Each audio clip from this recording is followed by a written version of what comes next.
TV. We are live, all the things. No studio cam today. All right. Let's see who's joining us on the things. We're getting set up to do a show. Thanks for joining us, everybody. Test, test, test. 1, 2, 1, 2. Matt's ready to go. I'm ready to go. How y'all feeling? Y'all ready to go? Ready to go. Let's do a show. Cool. Yeah. All right, let me bring up my little How's our quality look? portal thing. Because it is like super Gonna do a gross little on my bit side. of, what is super gross on your side? Just the compression Of what? of Skype. Skype? Oh, that's Yeah. just everybody's, whatever their connection is. Let's see. Looks like we're good on Facebook. Just double checking everything and we'll get going here. Alright, Facebook's good. This is good. I did not signal out the bat signal. That's probably a good idea too. You son of a... Let's see. Z-Bat signal. Who's in here? Who's joining us so far? Who we got? Rev. What's up? Rev coming Sup, in. Rev? Matt is first on everything, you know, because... I actually had to retype first. Oh. Yeah. All right. It didn't keep it from last week, which is a shame. Yeah. Okay. All right. Cheers from Greece. Nice. What's up? Cool. All right. Looks like everything's running and working. I'm going to go ahead and hit record. If y'all would like to hit record on your devices as well, and let us know when you're going. Test. Yep, I'm rolling. Testing 1, 2. Palmer. I'm rolling as well. Rolling over here. What's up, Palmer? All right. Cool. Looks like we're good to go. All right. What's up, Blue? Going to do a little bit of a sync clap here, which will be 1, 2, 3 clap. All right. You ready? 1, 2, 3. That was pretty on. Yeah. I gotta say, like, that's For the you. most on. Yeah. It'll all work itself out in post. All right, cool. Looks like we're good to go. I'm going to go ahead and start everything going here, and we'll do a little show. Is there anything time-wise we need to be aware of? Like, anybody have a hard out or anything that we're not aware of? Because I'm sure we'll go a couple hours, you know. Okay. Cool. All right, here we go. Cool. What's up, and welcome to another Mograph Mocast. I'm Dave. And I'm Matt, and joining us this week is a big slew of people. Wow, I tripped over that. Joining us from Sanctus is Wes Slover, Chad Walbrink, and Trevor Richardson. Hey. Hey there. Hello. And Mograph is a supplement to our site, mograph.com, which is a motion graphics tutorial site with tutorials, plugins, podcasts, and other Mograph stuff. And on the show, we talk about everything ranging from motion graphics to Cinema 4D, After Effects plugins, render engines, doing business, doing taxes, being a contractor, or working for the man. You can email us info@mograph.com. Let us know what you think about the show. Questions, comments, concerns, queries, grievances, artist suggestions, show topic ideas. We're on Facebook, Twitter, Instagram, YouTube, TikTok. Hi, TikTok. And TikTok. mograph.com. Check us out on the things. I'm watching the TikToks. We got 2 people watching us right now. Ooh, Wow. yeah. Oh. Ooh, 2 whole Can people. they actually viral. hear us, or do No. they only hear you? No, they can only hear me. It's a Stupid. TikTok trick. That's what you do. You run your live, and then you just get part of the conversation, so people feel like they're missing out, and then they have to go to your YouTube. You Or they know? can There fill you in the go. audio themselves, right? That's like a Right. TikTok thing. Yeah, they could make it up. Yeah, they could stitch it. They could do whatever, you know. Nice. Do a little dance or something. So today we're going to have an audio show. We're going to talk about Yes. audio and audio in relation to motion graphics as well. I think it's going to be a lot of fun, especially those who are interested in getting started. We do have a few things that we need to take care of real quick in the week wrap-up before we get to everything else. First thing that I wanted to mention is, this is interesting, is the Gigafactory here in Texas just opened. Yeah. Elon's Yeah. Gigafactory down in Houston, Austin, yeah. Yeah. Mm-hmm. It's where Elon Musk makes his tweets. He manufactures them. Yeah. He manufactures Yeah. his tweets. Yes. So Mike Winkleman was down there. He did all the graphics for the side of the building, for the open and everything. I don't know if you saw this video of I the did. grand opening with like the drones doing like aerial shows with lights. It's and- ridiculous how big that place is. Oh man, they just got cars hanging up everywhere, like ornaments and so Mr. Mike Beepleman was Mike. tweeting out stories and all that kind of stuff. So it was very interesting looking. And of course, the other thing that happened this week is Unreal 5 was released early, so that's fun. Yay! Yay! Except that changes messes our up plans some of a our little bit. timelines. Yeah, so we were about to release this course. It had a little bit on Unreal 5 in it, but we thought, okay, it's probably going to be a year before Unreal 5 comes out. No big deal. And so it's out early. So Yep. how does that affect the course? Well, we're not going to release it right away like we're about to. We're going to have to make some changes. Now, on Winbush's course, it's not as big of a deal because this is just an intro to using Unreal. I know the interface is different, but there's going to be a lot of things that are the same. And people are asking about, what's the next course going to be from Winbush? If that's the case, is he going to... We're not going to do a full repackage like we did. It's just too different in Unreal 5 to do. So we'll figure something out on that. But make sure you check us out on Mograph classes. Check out all the classes that we have available. He showed off there. some of the nanite stuff at Motion Plus Design a few weeks ago, and it was fantastic. Like that stuff is way cool. He brought in this 3D scanned boxing glove that was like 9 million polygons, and it ran buttery smooth. Right. It's crazy. Yeah. So that'll be interesting to play with. I think that'll be nice too while we're getting into some of our Rococo stuff that we're going to be learning when our suit comes in. I think it'll be, maybe valuable for us to just jump right into Unreal 5. Yeah. And let's see do it. what we can do there, That's part of the week wrap up. Let's see what else we got. Check out the classes, our Houdini course, Unreal course, the Procreate brush-up course that Caitlin does. It's really good if you want to learn how to get into drawing, especially on the iPad. It is not a learn how to draw course. It's a how to draw on the iPad course. Do you have to be an artist? No. Nope, but I'm not. Right, but it's a great course anyway. So, and then let's talk about camp updates real quick as well. Yeah. No camp updates, really. No camp updates. We do have a couple of things that we're going to announce here in the next few weeks. But in the meantime, make sure you set your calendars because tickets go on sale on the 20th, which is like a week and a half away. Yeah. So make sure, because I have a feeling they're gonna go quick. I don't want to jinx it and say they're gonna sell out real quick, but like, if last year is an indication of this year, then they're gonna go quick, But yeah, it's gonna be fantastic. I'm super excited about camp, and huge shout out to all of our sponsors. Otoy, of course, our global sponsor. Otoy is helping present Camp Mograph to everyone, as well as our village sponsors, Maxon and Video Copilot, and our gold level sponsor, Grayscale Gorilla. Super excited to have all of them on board, and you should be seeing a few people from all of those different companies at camp. It'll be fun to hang out, Yeah. So, April 20th, noon Eastern time. We got two different types of tickets. You can either get the community cabin, the standard cabin, community cabin, or we've got single room ones available now, but very limited. Those are extremely limited. So, if you're hell bent on only getting a single room, go for the single room. But if you don't really care, I'd say go for the community cabin because there's more of those. So, anything else about that? Well, I don't know. That's it. That happens that day. Maxon makes an announcement that day. We fly to Vegas that day. Fly to Vegas. It's gonna be a heck of a going day. on that day. Yeah. So 420. 420. So it has a special reason. I don't know why. Yeah, I don't know what it is about it.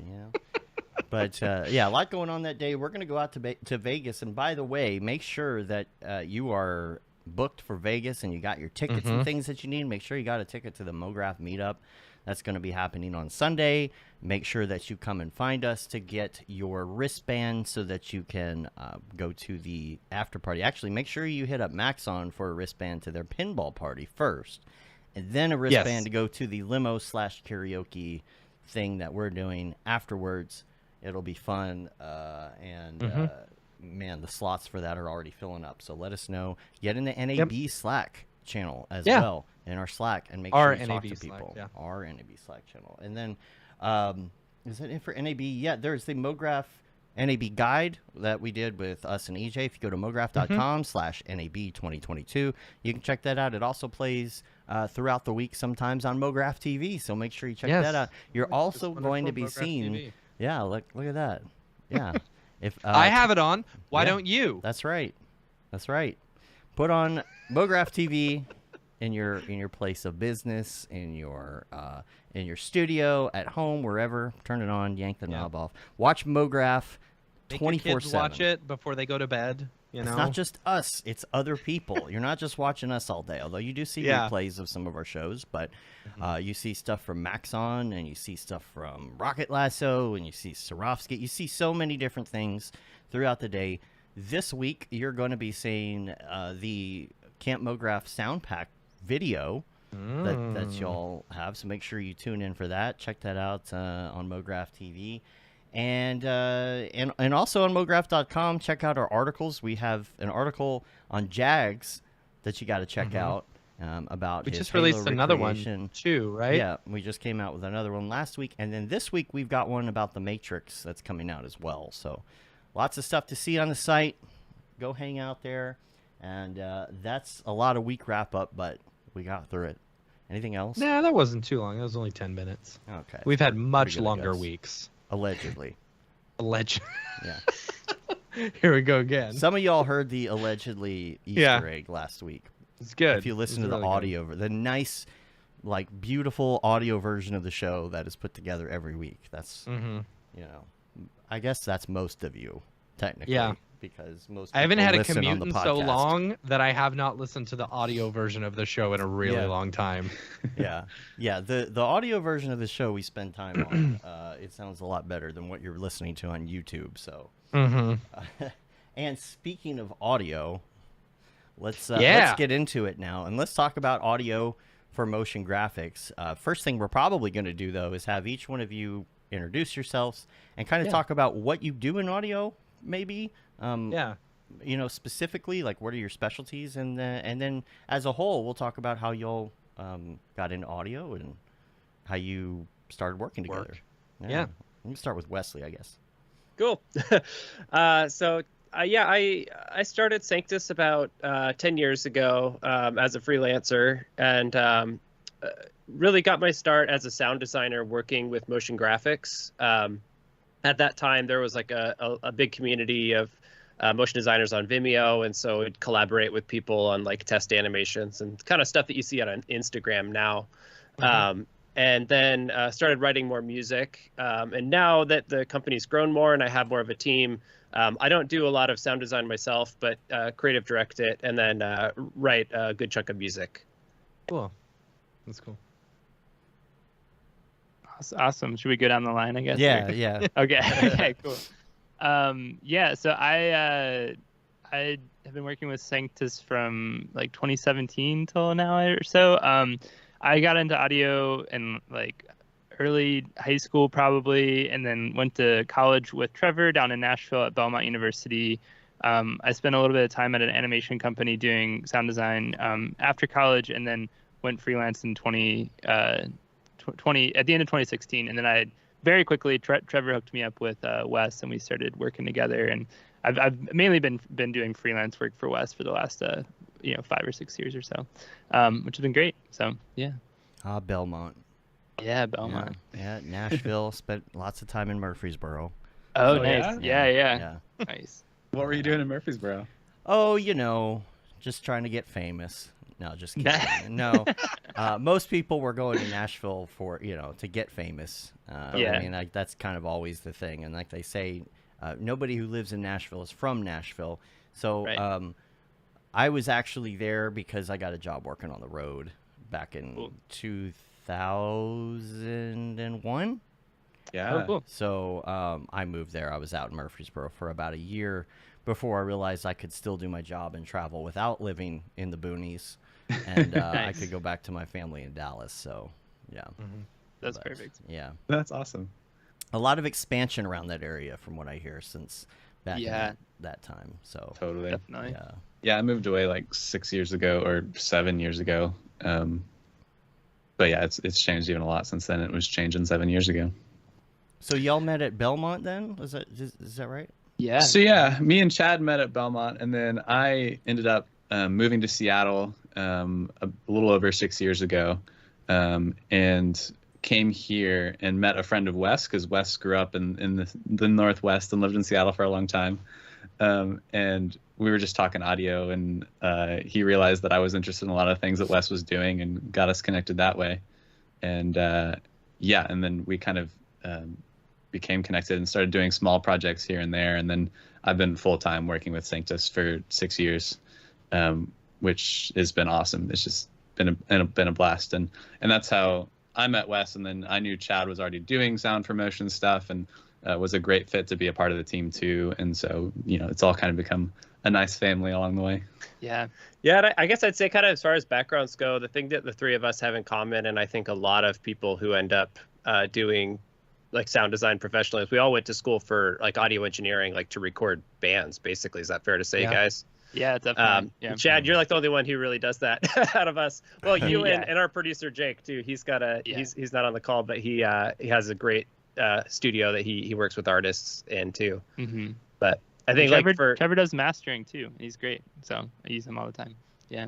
Great. That's Yeah. that's a tough thing too. Everybody that I watch on TikToks and things is always talking about mastering, and everybody has different opinions on mastering and the best way to go about it. And Yeah. I can imagine that's pretty. You got to have a really, really good ear for that final, that last 1%. Yeah. Totally. Yeah. I mean, it's a beautiful part of the process, and it is a lot of like critical listening, but it's more of just like time and effort and care. And people like to make it all like black magic-y, like you're doing something spooky to make it sound this is crazy, but it's really not all that complex. It's just thoughtfulness in the You end. mean you don't just hit a button and it's mastered? Yeah. I do. Yeah. Seriously, there's some incredible AI tools for Yes. DIY Yeah. mastering. The tonal matching stuff that I've been seeing lately, I haven't played with it, but the tonal matching things and all of that, like, that's got me interested. I don't know how accurate that is really, but It can be really useful. Yeah. yeah. Yeah. What is your software of choice? I guess for all of you, do y'all pretty much do the same thing, or are you got some rivalries going on? Well, we all work in Pro Tools. Just because we are all working and jumping in and out of each other's sessions, and we want to have that free-flowing collaboration sort of thing. But then we also do branch out a little bit, where Wes has been, I'll let Wes speak to it, but been composing a lot in Ableton. And I'm now starting to dabble in Ableton as well, because it's super useful for certain projects and that sort of thing. Yeah. But Pro Tools has been kind of the baseline for all of us for a long time. I love Pro Tools. I use, that's what I learned on, and Yeah. but I don't currently use it. So I use Audition right now, and I have been using Audition since it was Cool Edit Pro 2.0. Do y'all remember that? Yeah. Right? And so, funny story, I was hanging out with a bunch of people from Adobe, and I mentioned that story that I had been using it from Cool Edit Pro 2.0, and they said, "Oh, do you know this person?" And I was like, "Why does that name sound so familiar?" And they're like, "Oh, that was the name that you used for the cracked version of it." And I was like, "Whoops." Wow. It's like any old school Mac QuickTime user might know Pablo Nop, Pablo/Nop. That was one of the usernames that everybody used for QuickTime back in the day. Wow. That's so funny. We've got some requests, of course, to talk about tools and such. Well, yeah, we're gonna get in all of that. I think it's gonna be fun. I think that if you're making sound effects or music for motion, man, it can, I won't say make or break it, but it could definitely give it a different feel. And I know y'all got a lot of experience in that. I wonder, it would be kind of cool if to have maybe 2 or 3 versions of a video with like different kind of audio and say, look how this affects this, How different is doing audio for motion versus just doing like not regular audio, Like but live audio action? for like any sort of like a commercial or like anything like that? What differentiates audio for motion versus anything else? You get nothing for free usually. It's like it's all like made up sounds for a lot of it, because you're kind of like matching to an object or some kind of crazy UI that does not exist yet. And so I don't know, Wes probably has more thought on that. Well, I think that in some ways sound design for motion is easier because it doesn't have to be realistic, right? You can kind of do whatever you want. You don't have dialogue tracks that you have to work to. Like there's a lot of control, right? But with it's also difficult because there's so many possibilities of what you could do with a piece. That can be pretty tough. I know we did our first like full like. How long was that, Trevor? Escape? I guess we could say escape attempt because it's public and they're shopping it around. But like we did our first pilot for a live action science fiction thing, and that was like, we had done a handful of live action, but that was a really good experience for us, like doing like performed Foley for things. And cool. Totally. Yeah, it definitely does feel like a different ball game, and we've done a lot of both, even though a lot of our core work has been the motion graphics world and the motion graphics community. They're both really fun, but you are very much like when you're working to video footage of a scene, someone walking, there's just so many little expectations that people don't know they have. But if you see a scene and that's done poorly, it's done poorly quickly because you know what it's supposed to sound like.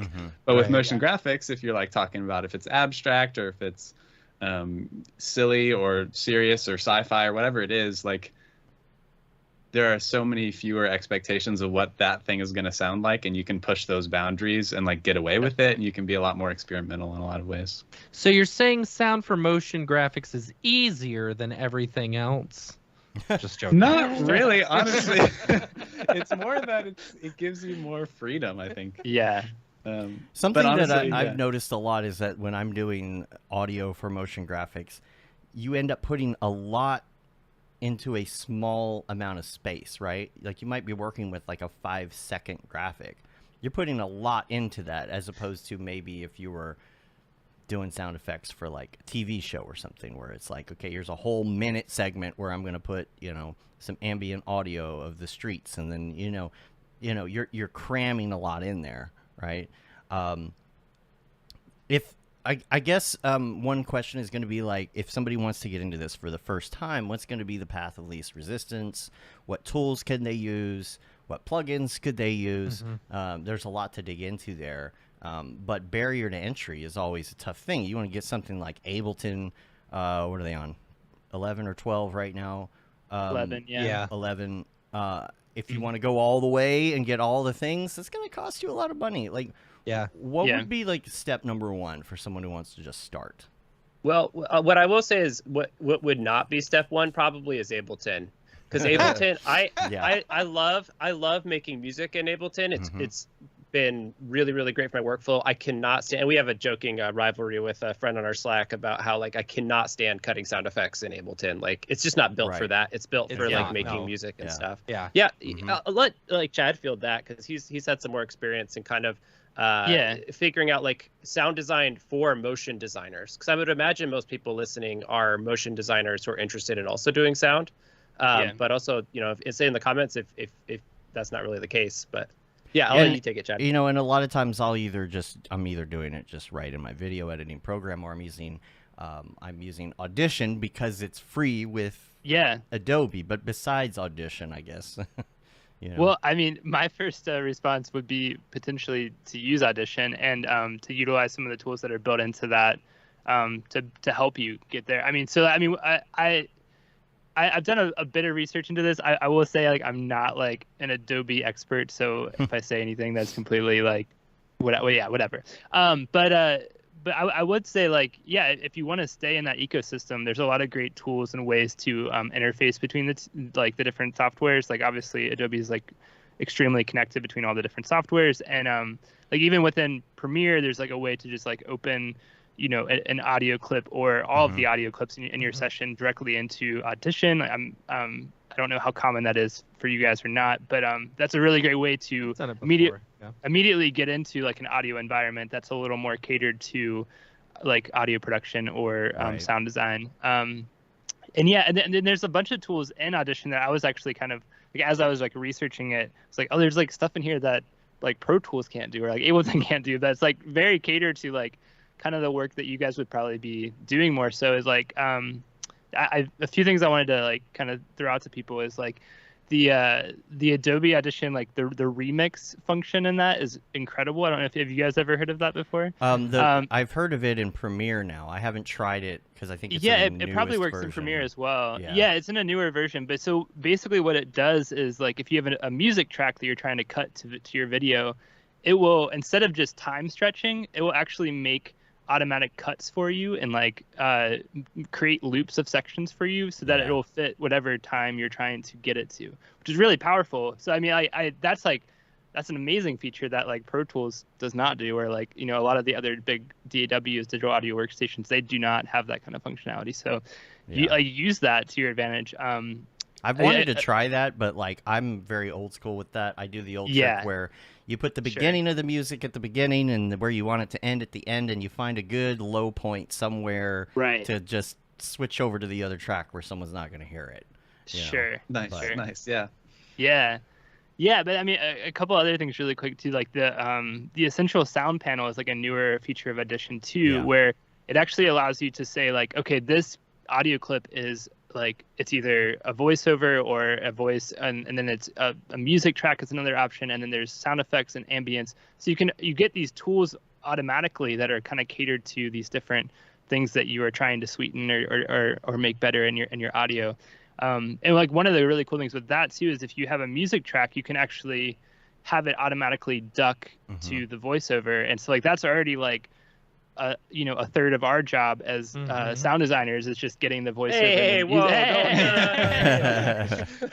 But I mean, but seriously, like that's a lot of like what we do. Like we take pride in, making the voiceover and the music and the sound design all fit together. But like you get those kind of tools like really out of the box with Audition, which is really cool.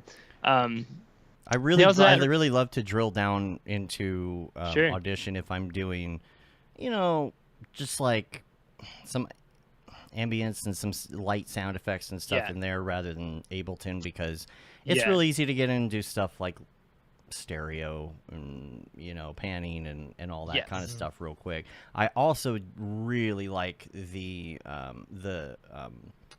denoise features inside of Audition. It's very good. Yeah, it's really powerful. That's what I use it for most of the time. Nice. Yeah, and then I mean, one other thing with Audition, they have like a match loudness tool that's really great as well. So if you have like multiple voices that you're trying to make all the same level, you can actually like select all of them, like right click and hit match clip loudness, I think is how they call it. And that can be like a really easy way to like, level out a bunch of different stuff in your project. Another thing, so like, I mean, outside of Audition, one tool that we talk about in the video that I think we're releasing today about our sound pack is Soundly, is also a tool that actually all three of us use every day, separate from our Pro Tools or Ableton rigs. And it's a subscription model, so you can actually you can turn it on and off like you would a Netflix or whatever, and you get thousands and thousands of sounds to use like while you have the subscription. And that's a really great way to start, say you have a project that you open Audition, you can start throwing in sounds from their library really quickly and really start to fill out a piece of sound design, basically. And it's a great like database software, so it makes it really quick and easy to find the thing that you need, try things, get it into your project file. I get a little confused sometimes with Audition whether or not something is fully destructive. Have you ever, it's like I'm hitting save and, and I'm like applying this filter. Is this like, am I saving over this WAV file with this? Yeah. Or, Yeah. Well, yeah, I think there's probably like different ways to go about it. I think when you're working with Audition as like a single audio file, a lot of that stuff is destructive processing. If you're using like the drop down menus to like normalize or whatever you're going to do to it. But a lot of times when you're in the multi-track view, if you use it as more of like an effect track or something on it, that's not going to be destructive, and that's going to be a little friendlier to making changes down the road. So, yeah. Palmer's asking in the chat, my sound designer is a musician who composes in Ableton and has been using it for sound design. Should he consider learning Pro Tools for the sound design aspect outside of composing? I mean, my unprofessional opinion would be probably. But like you said, it's kind of hard to do like sound effects and like cut audio in Ableton. It's not that you can't. Like you can do a really great job in Ableton, and Ableton is really great for composing. But I think, Wes has known this a little bit more specifically, and Joe would also know this. But there's a lot of like kind of frustrating quirks that make it harder. That Ableton just really not meant to be like working to picture necessarily, where Pro Tools is much more built for that, where it just flows better. All the different settings you can do and all the different routing and editing capabilities, you can be a lot more fine-tuned and a lot more precise with it. What do y'all prefer to use for like live audio?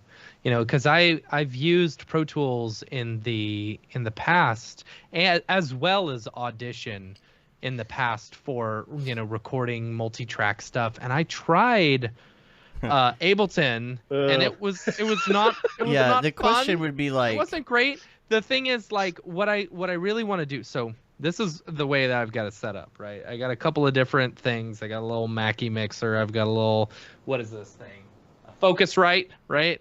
And I want to be able to plug in a bass guitar, a regular guitar, and then use my drum set back here, like electronic drum set, right? And I want it to all be in sync and stuff like that, and blah blah blah. But I don't know what to use. I tried Ableton, and it's just crap, But that's just me. A lot of it depends on if you're trying to use Ableton for playback live or if you're trying to record things live. You're trying to record, right? Yeah, so. Like I want to be able to invite a couple friends over and us to just like jam out some old school like punk rock songs and stuff. I love that. And, what you need is a 4-track tape recorder. Yeah, exactly. A task scanner, you're gonna be fine.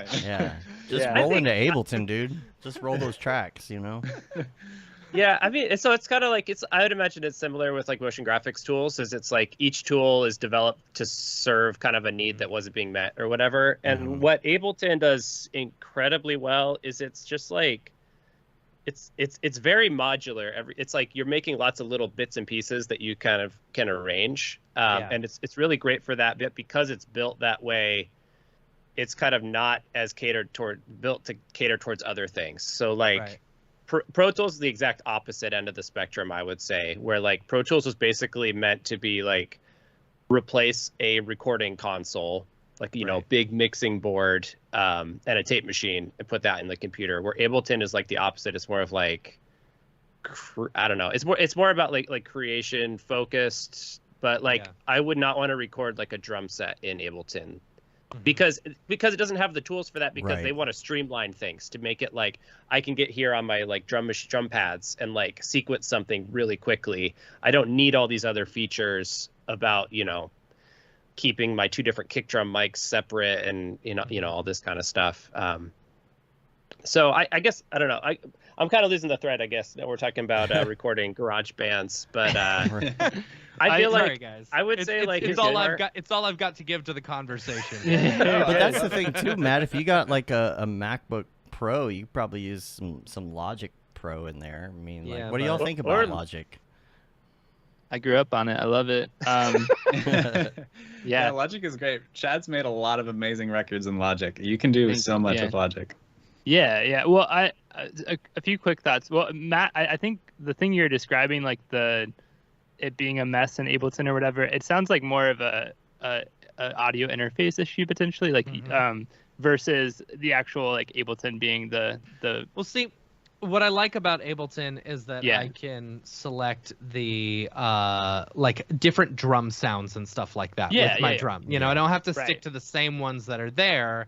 I Right. really like that, or that I could. I've got a little pedal rack which I can't seem to get to work, you know, but I like the idea of being able to use that pedal in order to turn on and off effects for like the guitar and stuff like that. So you could get know that what I'm working saying? in live and then record with something else.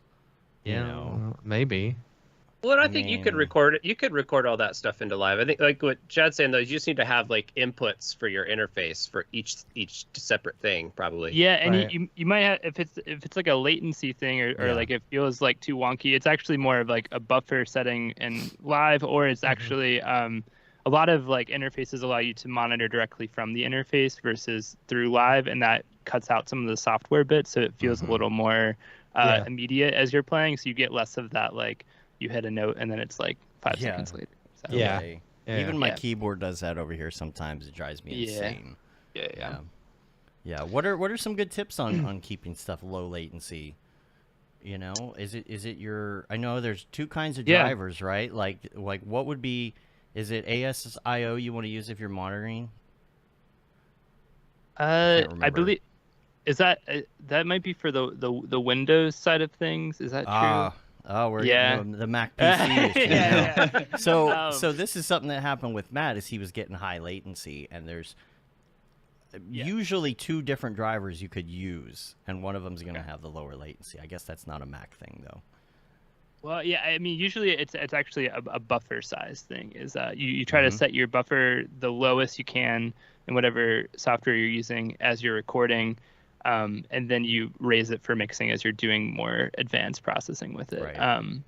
And then, like I was saying, like a lot of times you have the option to.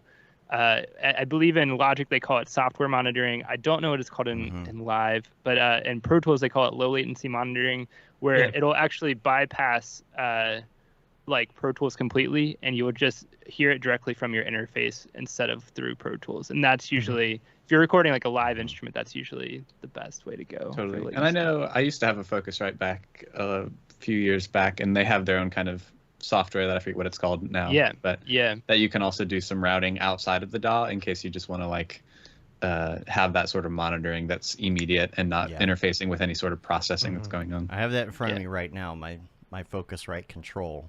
I Yes, that's what route it was. things I to forgot different that. pairs of headphones and all that kind of Exactly. stuff. Yeah. You And can that's go really through nice and, if you're like working with a bunch of, you know, if Mm-hmm. we were a band right now all playing different instruments, you could use that to Yeah. Should do we start that. a band? We have enough Yeah. people. I think we probably Yeah. should, yeah. I like to say that all motion designers are actually just failed musicians. Right. That has been fairly true as I've met more motion designers. Yeah. What do you think about FL Studio? That one's been Fruity I've- Loops? Is that what you're I've talking been about? hearing Yeah. about that a lot more Ah. lately. It's still kind of like, oh, that's cute. wanna make They're in FL dubstep. Studio, but Yeah, Yeah. Fruity Loops was the first one that I ever, you know, illegally downloaded. I had Acid Pro 3 back in 2000. Nice. That Y'all was- remember That was my first thing, SoundForge? was acid. Oh, yeah. Ooh, Soundforge? That Soundforge. stuff's good. Yeah. Yeah. It's the oldest. Yes, it's the oldest soft recording software you can remember now. It's now you a know? history of recording softwares Right? podcast. We've come a long way. Yeah. So That's if wild. somebody is like trying to do, let's say they're trying to do audio for their graphic for the first time. Let's say they did a daily. It's like 10 seconds long, right? So they got to Yeah. come up with something. You know, let's say it's abstract, right? They got a little sphere out there. There's a little guy. He's looking up at a monolith of some sort. It's in space. He's on an abandoned planet. You know, like a daily would be.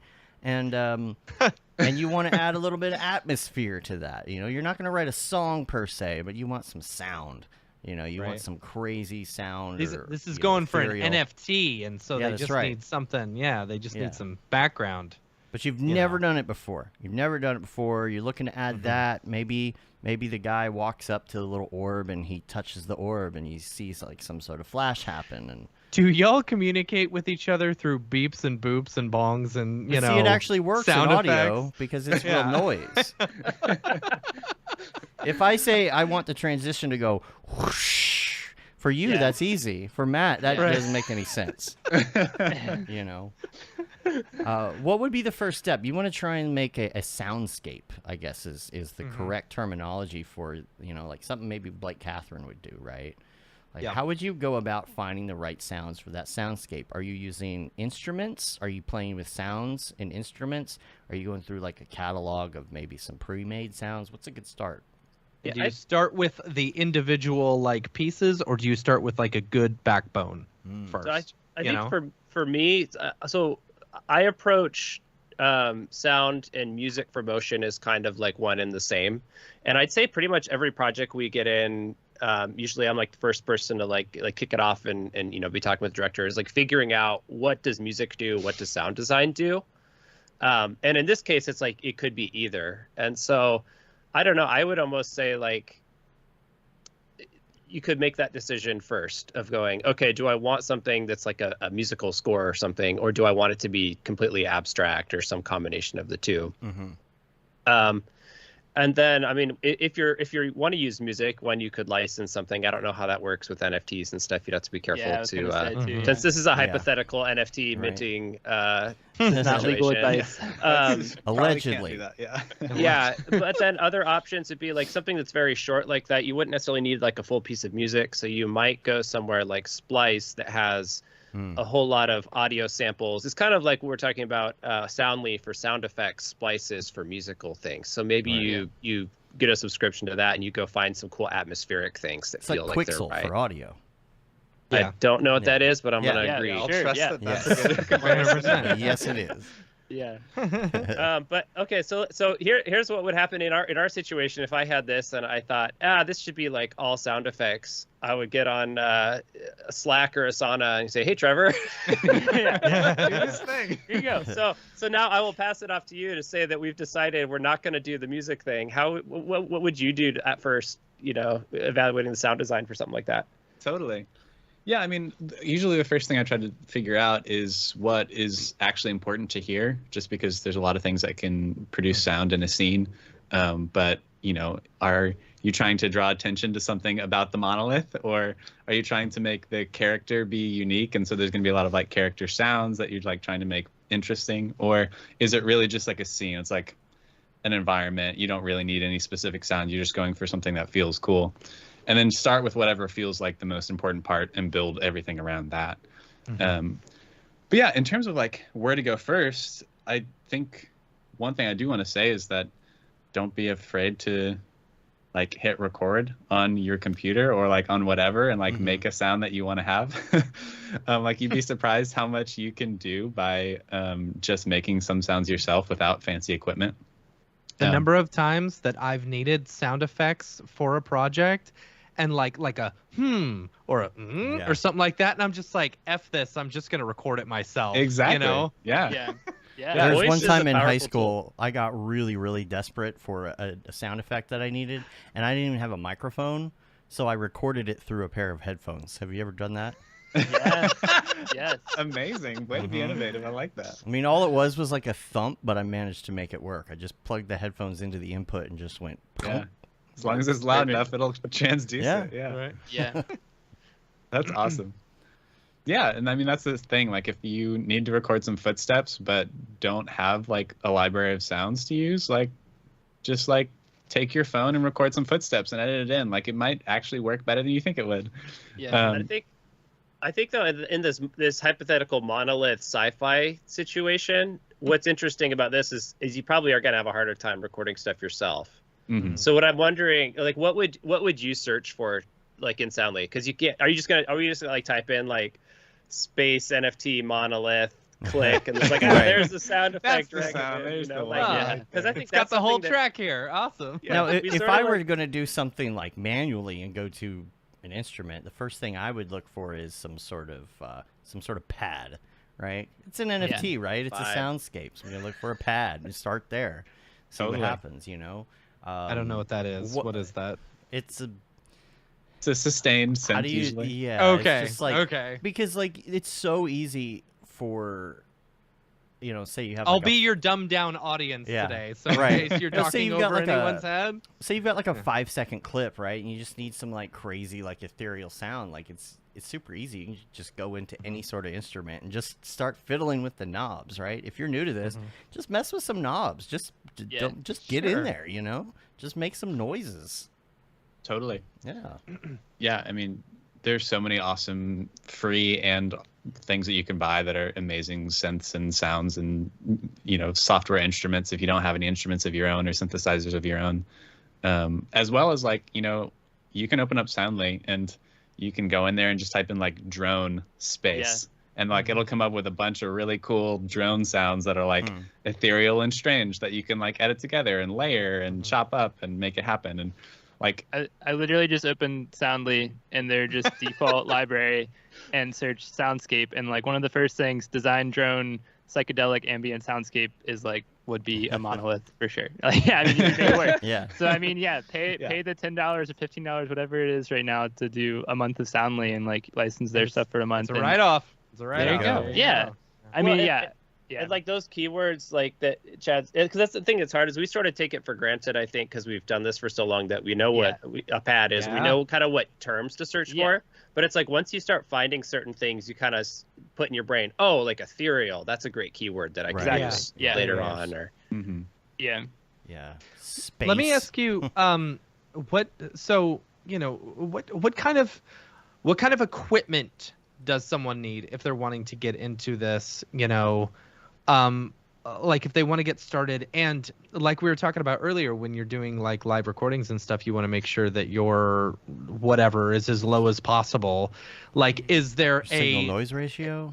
I don't know. Is there like it's like, do you recommend having at least a 20-core machine or a Threadripper, or do you need good graphics cards at all? If your computer can make motion graphics, it can definitely handle audio. Right, but say for some reason someone stumbled across this episode and they're like, I don't do motion graphics, but I want to do audio.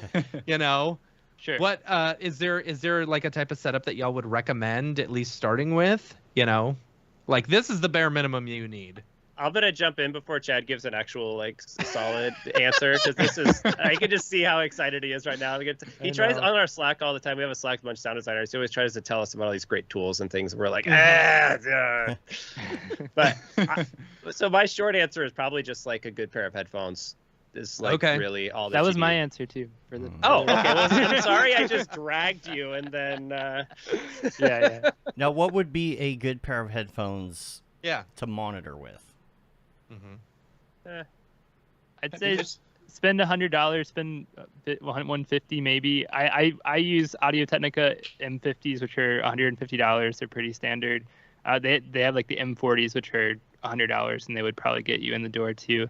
Something like above an AirPod, an Apple AirPod quality wise, but something over ear, something that isolates a little bit. That's going to be helpful for you, I think. So I got the for monitoring. I'm assuming it's okay. It's the Sennheiser HD 280 Pro. Yeah, these are good. But they look awful on the air, so I don't wear them on the air. Sure. They look so ridiculous to they wear. stick way out. Yeah. I think I've put them on the show before, but I mean, look at that. Yeah, I think we have multiple. Me, Wes, and Trevor all have 3 different brands of headphones that we're rocking right now. Biodynamics, which I love. I have a pair of those too, and then I have Sennheisers that are not dissimilar to the ones that you have. They're just a different model. But the reason you use these is because you don't want anything to be like too crazy bassy. Like the Bose headsets would be terrible to mix on. Yeah, I like to so the Bose Quiet Comfort is what I listen to all the time, and so I'll use those to like reference a mix, right? Just to listen to it. But yeah, it's like they make everything sound better than it actually is, kind of. Right. So usually you're looking for headphones that are kind of honest. But I think the big thing too is just checking your work against something else, right? Because it's like, if you can kind of listen to something and then you go listen to something else and go, okay, like is my bass totally out of control, or like is mine like way too bright? Do you ever like? I know back in the day when we were doing live recording, it was like, okay, you got to take it out to your car and listen to it in your car. Oh yeah. If you Yeah. don't listen You to have it in your to. car and it doesn't sound good, then it's not a good mix. It doesn't work for motion design as well. The Right. best thing to do there is just open it on your phone and like phone, hear yeah. how it sounds with the Yeah. speakers there. I mean, we do that often. I feel like as far as like just throw it on the, the computer speakers or your phone speakers and hear how it sounds there. Or in like AirPods are great for that kind of thing too, where the thing that people are going to be using the most to listen to it. Yeah, Yeah, I'd say absolutely. so.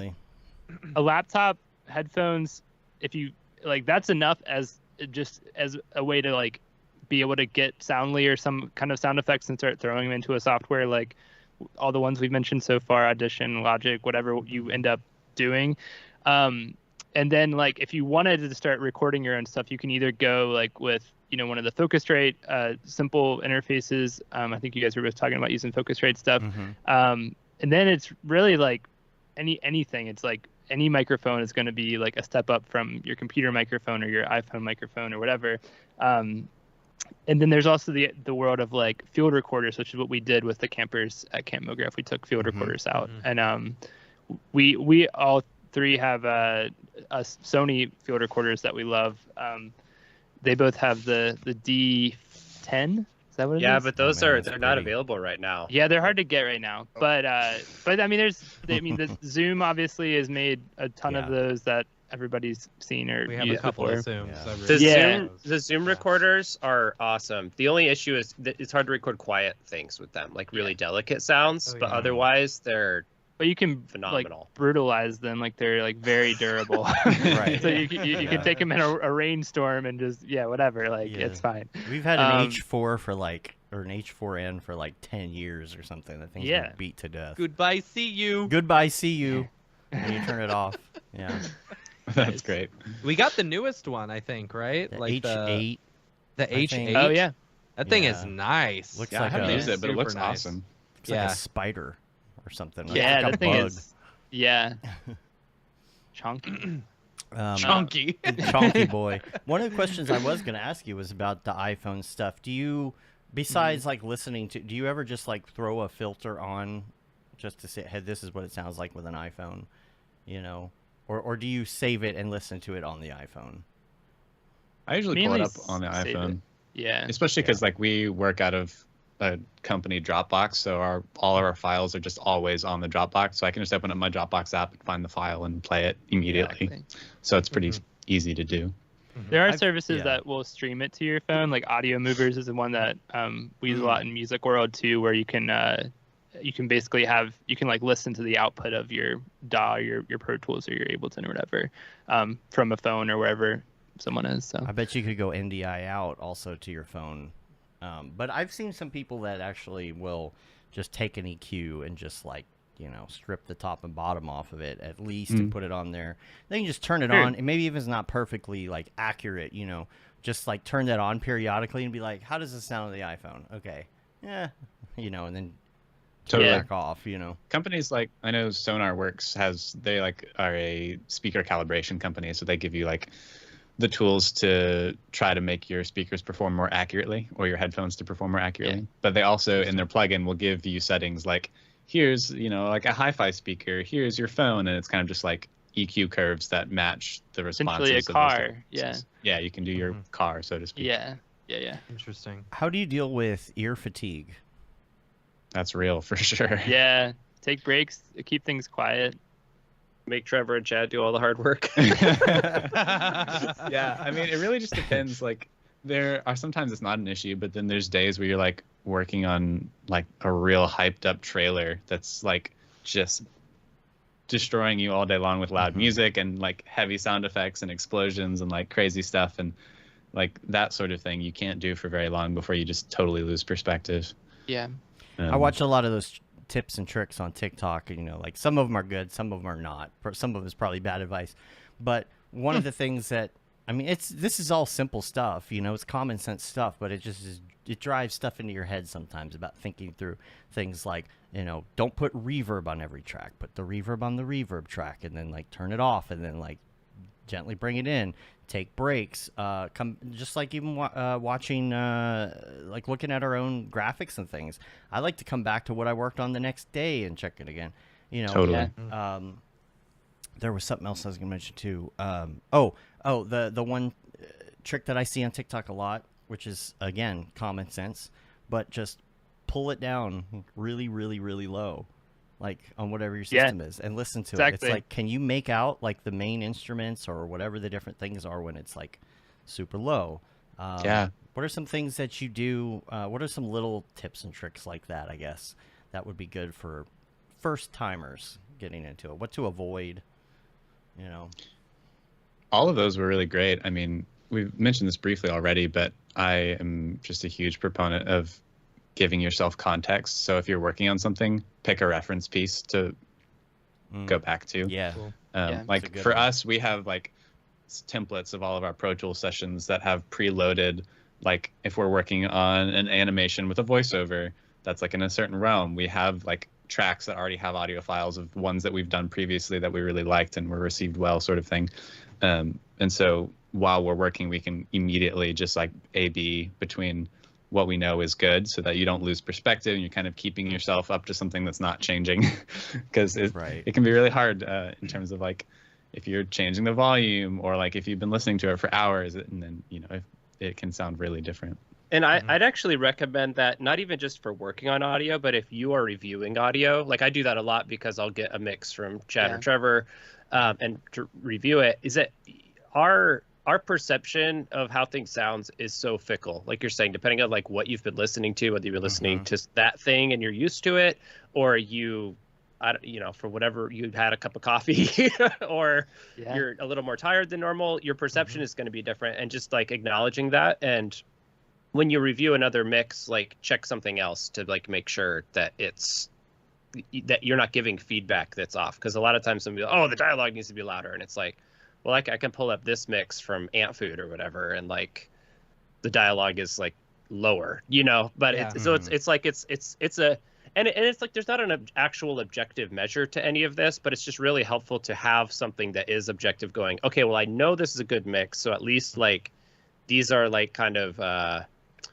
like goalposts that you can use while you're working. That happened to me one time. We had just recorded.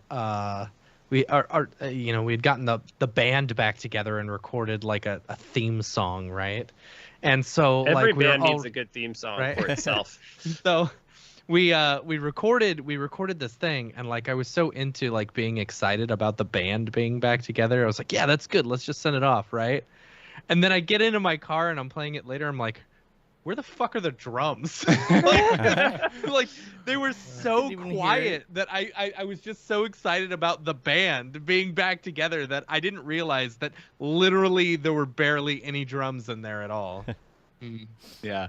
The headphones though are really good, you know, for mixing or whatever. But like if somebody just has like their basic setup, like, how can they guarantee that they at least have something flat to work from? I mean, not everybody's going to have nice studio speakers. You know, even if they do, like, I have really, really, really, really old Rocket 5s, right? There's no way that they're set up to sound good in this room. They're okay. They do the trick. I've got a sub. But, like, how do you, besides headphones, how do you make sure that you at least have an okay sound? I mean, my speakers aren't positioned right. Like, you know, it's for somebody who's in motion, they're probably not set up for that kind of thing. Maybe they have some good speakers because they're editing or something, you know. I would say that's why we're suggesting the headphones more so, is because that's like an easier gateway to just like having something that's closer to flat. I mean, there's no speaker or room is truly flat. Like there's always going to be, differences. But is there like a good piece of software that can at least get you kind of like okay? We use like meters that have, spectrometers that kind of show you like the frequency balance all the time. So like our EQs that we use, they show exactly like, so we can see, there's all these like really low frequencies that I'm not noticing. I would imagine that Audition probably has something like that. They have meters, I mean, they have or like like some kind of spectrometer you could put, and it has. The other thing I would say is like, I mean, like we're saying with references, like, does what you're referencing sound the way you would want it? And if not, like, try some other like speakers if you have them, even whether that's like your phone or another set of headphones or whatever it is. Like, the ears are extremely malleable to your environment. So like, or to the source. So like, I've gotten used to my specific set of speakers and my specific set of headphones over the years of listening to tons and tons of stuff on them. But if Trevor sat in here, he probably would be a little lost for the first day or whatever, because he has to kind of like get acclimated to it. And I think like you can learn your speakers, or like anyone's speakers over time, over listening to tons and tons of stuff on them, and learning how your references sound on those speakers or those headphones. I think this is though where we really get into like that's the kind of thing that takes years and years of training to learn. Sure. You know, like I think that there's things like the easy tricks that we can teach, but like ultimately what we're getting down to is like developing your sense of listening, right? Mm-hmm. Which I think it definitely gets a lot harder. Yeah. I mean, I guess you could, if you really wanted to work on your studio, I guess you could. Let's say that you have like a nice setup and you want to maybe up that game a little bit. Maybe get your first set of speakers. What would you look for in like a decent set of speakers that's not like crazy expensive? Yeah. There's a lot of good options out there these days. I mean, the spectrum of like speakers you can get is wild in terms of you can spend like a couple hundred and get something that's pretty decent, or you can spend $100,000 and get what are the things to like not get, right? Like for example, I mean, not that you couldn't get them. I have them. Rocket 5s are kind of a joke, I know, in the industry. What's another thing? A Behringer mixer. You know, what things like that would probably you would want to avoid, and what things are okay to get as like your first pieces of equipment, you know? Because I know somebody comes in this studio and they see Focusrite and Rockets, and they're gonna just laugh at me. No, they see all the lights first. That's right. Well, Yeah. They see all the LED lights. Yeah, that's impressive. Yeah, I mean, the truth is that like those things aren't necessarily bad. It's really such an all in a spectrum thing. Like I know people that have made incredible mixes on Rockets, you know, like they were so ubiquitous for a long time that like, they got to be a stereotype, but that's just because like they actually kind of did their job. Yeah. Like they actually like, kind of fit the role that they were. Mm-hmm. But yeah, there's a lot of those companies that are doing really great things right now. Like I have Focal speakers. I love them. I could go in depth of why I love the company and they're great. I know Chad works on Atom Audio, and Atom's awesome. Atom has like what is it, their S series? Yes, their lower cost version.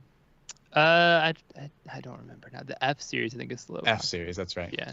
Which is like really good stuff. It's cheaper than what Chad is using, but it uses a lot of the same technology and would sound incredible. Then there's also some other companies that are doing similar speakers in that realm too. I haven't looked at them in detail recently just because I haven't been in that market right now. But and like with an interface like Focusrite too, it's like it's not like whatever you're mixing is going through it. You know what I mean? It's just like how you're either going to get something in and out of it. And it's another one of those like Focusrite jokes. I see a lot of TikToks on it, you know, people joking about that, but you know. Yeah, I mean, it's great. And the interface is more than just like a pass through, like your digital audio converters that convert audio from electricity into ones and zeros and vice versa. It does matter. And there are like differences between them and their performances, whether that's distortion or signal to noise ratio and or just jitter and other digital audio kind of things. But the base level of digital audio these days is so great. like if we were talking like early 2000s or like the 90s, like it would matter a lot because a lot of those early digital audio converters sounded terrible. But now like the technology has just gone in such a way that even like the cheaper interfaces sound very good. And unless you're like in a very critical environment, sound the same to what we're using. And it's Yeah. going to affect your input, of course, but your export, I saw some people on TikTok talking about this the other day. It's like, it's not going to affect your export, though. Nothing's going through it to export, right? Yeah, it might slightly affect the choices that you make while you're working on your audio because you are listening to the export of that. But yeah, I mean, I have a Focusrite Scarlett where I had separate inputs and outputs that were digital, so it really was using the Scarlett as a pass through. But I could like hear the difference between them, and it was like, you know, I guess at the time, yeah, like $800 just headphone preamp that I hooked up to it was like definitely like clearer. But that was really it. It was like there's like probably some subtle things I wouldn't hear, but like more than anything, it just like I liked listening to it more, and so it made it easier to like make a mix that I felt happy with. Where if I was listening to the other, I'd be like trying to clear it up just slightly more or something like that. Or like maybe like it's the input's slightly noisier and a little like, yeah, just not quite as crisp. But Yeah. I mean, I think for doing like if you're doing sound design for animation, like Explainer or something like that, and it's like kind of more of a DIY thing where you're not a full-time sound designer, a Focusrite for you would be great. You're gonna do great with It'd that. be really great. And I think the headphones on that would sound better than, you know, plugging it into your computer or whatever. Yeah. Right.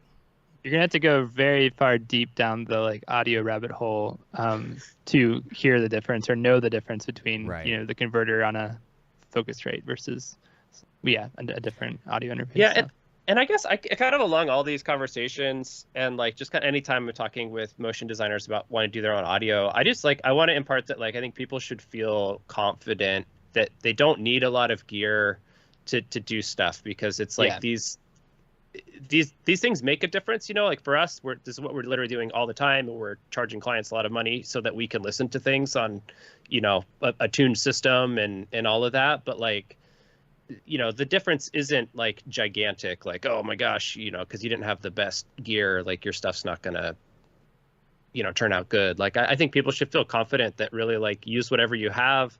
If you're feeling like it's lacking, like you can upgrade that, you know, later. But yeah, I mean, you don't have to have any hardware really.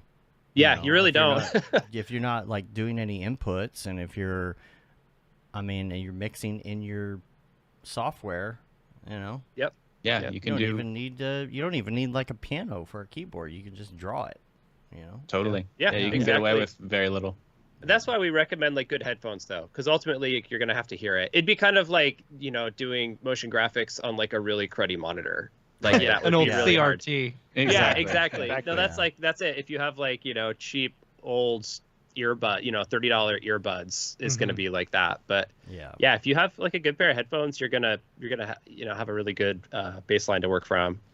Is there a place that you would recommend people checking out as far as like say they want to get into more of this? Like is there an Andrew Kramer of audio? Right. You know? There's tons of tutorials online. I know that. Yeah. Right, but who are the good ones? You know, who's the grayscale gorilla? The guy of who has the audio? puppet. You know the guy who has the puppet, and the puppet does No. all the audio tutorials? I'll No. have to find it. What is this? This sounds amazing. He's like a Nick Campbell type, you know, but it's all puppet. It's a lot of work. Is it Yeah. sound design? I think because like what we found is that there's so many incredible resources for music production. And there's great resources for like game audio and like Hollywood sound design, but not really for a ton for like motion graphics specifically is kind of a niche. And Sanctus needs to start one. Yeah. Come on, there you go. We thought about it, and then there was this pandemic that kind of Yeah. things. This is the best time to do it right there. I know. I wanted to I jump back real quick before I forget, because we talked about like using Audition like to start doing sound effects and stuff, right? But like I don't know, does Audition even have instruments? So this Well, it this is doesn't, actually no. an important point to make. At some point in your journey as a sound designer or motion designer aspiring to do sound design, you would probably realize that there is no MIDI in Audition, and that is like a very like base level thing that's kind of like an omission that's strange. I don't know. Mhm. But that would be where you would either jump to something like Logic or Pro Tools or Ableton, one of those, or you would use, software. There are ways to like feed like a synth into Audition and use it that way. But yeah, that is like a very basic limitation. If you're trying to like specifically sit down and design something with an instrument on like a software instrument, you're probably going to have to jump into something else. Yeah, see, I used to make beats in Fruity Loops and then export those beats and then bring those into Cool Edit Pro or Audition or whatever. That's the package right there. You get a good pair of headphones. I mean, Get your Fruity Loops. Fruity Loops. Yeah. Cool Edit Pro. Seriously. Yeah. I mean, honestly, like what I would do if I was like starting out probably would be like, and if I was like the hypothetical of like only having Audition, there's so many really powerful synths for iPhone and iPad that you could get something that would hook up to a keyboard through the iPad and then like be able to feed that into Audition and like start generating sounds that you can use in other things, or just generating sounds that you can plop into any software. I mean, you can use any of the softwares we're talking about to make a sound and then put it in somewhere else. So I did something similar to that where I used what did I use? Like whatever the Mac audio one, GarageBand, right? Yeah, exactly. GarageBand Yeah. for iPad. Yes, and I it's recorded like a amazing. theme song using GarageBand for iPad. Yeah. It's super pretty powerful. yeah. Yeah, and then what I would say too, I mean, going back to like finding resources online for motion design or sound design for motion design, LinkedIn Learning actually has a few courses on there that I would say are good starting points. Like that's where like I usually have like a hierarchy if I'm like telling somebody to get into audio, like where to start. Like LinkedIn Learning, like go through a local library. A lot of local libraries have subscriptions to LinkedIn Learning, and you can get in that way really cheap. And then for the music side of things, I really love this site called Pure Mix, which is they have a bunch of longer form tutorials with bigger name mixers and people like that. That's how I learned Pro Tools actually, because I didn't use Pro Tools before I came to Sanctus, and I Cool Edit Pro 2.0. Yeah. But I mean that's like how I made the transition, and it was really great. And then I mean, so for a lot of the stuff I was mentioning earlier about Audition, there was a guy, Mike Russell, on YouTube. He had a bunch of videos about all those features, the remix, the essential sound panel, and the loudness stuff that I watched this weekend to kind of brush up, because it had been a minute since I had looked at Audition stuff. And they were all really well-made stuff. I can link that to you guys. So yeah. Sure. Yeah, and another tutorial I was just thinking about is so there's a library called Motion Sound that was kind of made in partnership with Mograph Mentor by some good friends of ours. And I forgot that they actually have a training on video series on the website. And what we really love about Motion Sound, we're actually using it with one of our contractors who has a background more technically in like mixing, but doesn't really do sound design. We got him using their Motion Sound library because they built a sound library for motion designers. So they name things in a way that is intuitive to a motion designer, not necessarily like a sound designer. And so it's like they have the training resources, but also they built a library that sort of in a way teaches you how to do sound design, because it's kind of like setting up like success for you rather than just like, here's a bunch of random sounds that don't like don't belong together. Sure. So that's one that I think the resources on through the website are free, and you can just watch that and learn. But it's it's a little more money up front than something like Soundly. But if you're like serious about, and you're doing like explainers for clients and stuff, like it's going to save you a lot of time, and it's going to make you do work that is really good. Like we use those sounds in stuff, and there's some courses that I've seen too, talking about courses and tutorials and things, but a lot of the stuff I come across is a little less about not that it doesn't have theory, but it's a little less like from the beginning, like from scratch. Right? It's like more of the why. Like there's Mix with the Masters. I think that's a decent site. Yeah. That's like Chad's been the in advanced level. That's like after Pure Mix, I would go to there. But that's actually more theory on the like higher thinking side of it, like the concept kind of thing. Right, and the same with Masterclass. Like if you go take Dead Mouse's class or Just what's did his name? yesterday. Van Buren, what's his name? And or even Timbaland's on there too. Yeah. But it's nice. it's not like digging into the software and like why you should hit this switch. It's more about like Exactly. the creation process, which is a good thing to have too. You know, to Yeah. kind of understand how people come up with stuff. You know, maybe you don't have lyrics, maybe you don't have a melody. How do you come up with that melody and reverse engineer it and turn it into a song? It's but those are good things to watch too. If you have a masterclass subscription, that's a no-brainer. Mm-hmm. Yeah, I was just watching the Dead Mouse one yesterday. It's Yeah, awesome. Yeah. It's so good. it's His good. studio is incredible. Yeah, Oh my it gosh, is. it's like wall of sounds. That's Yeah, what you need it's is so a good. Yeah. wall of Euro rack. So start out with Eurorack. It sounds like when Not you're in his studio, it's I think Matt described it as almost like being on drugs. Like when it's It so is. clean that you're it's- just like, how is it Yeah, this clean? It's like makes your brain It's like hurt. it's weird. It's like euphoric. You just feel like you're buzzing, How cool. while listening to it. Question. Do you know what a compressor is? Because nobody seems to know. I'm just kidding. But it is a joke. And I think a lot of people don't understand what a compressor is. So I throw it out there. And when to use compression? I use it a lot because we do stuff that's kind of like, TV, so to speak, like Mograph TV and things like that. We got like ultra super compressed stuff. Not usually something you would want to do. But like, what is a compressor and when is a good time to use it? And put you on the spot, See, maybe it's true. Maybe nobody knows what a compressor is. Who wants to take it? Trevor, do you know what a compressor is? Now we're just like trying to figure out like how A deep good to explanation. go. Yeah. Where do we go here Yeah. to do it shortly?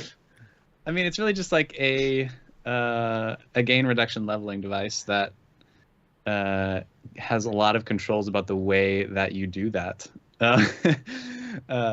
Basically, it's an input, and you put a threshold on it that then reduces the output in some sort of way afterwards. And there's a lot of controls about how fast and how slow, and the slope, and all the different ways that can change how it sounds as you use it. It's one of the tools that's most common, but also very easy to misuse. It has a lot of depth into how you can use it and how it changes sound. You don't need to use it on everything. Don't just pull it out because you feel like you need to use a compressor. We use it on like most voiceovers, just gently to kind of get the overall dynamic range of a voiceover to be a little bit more contained, feel more controlled. So use it gently with a small ratio, which would just be like for as much as it's going over the threshold, how much it's keeping it from going further above the threshold after that. So you do a small threshold, you only really reduce the output by like your gain reduction would only be like 1, 3, 4 decibels, something like that.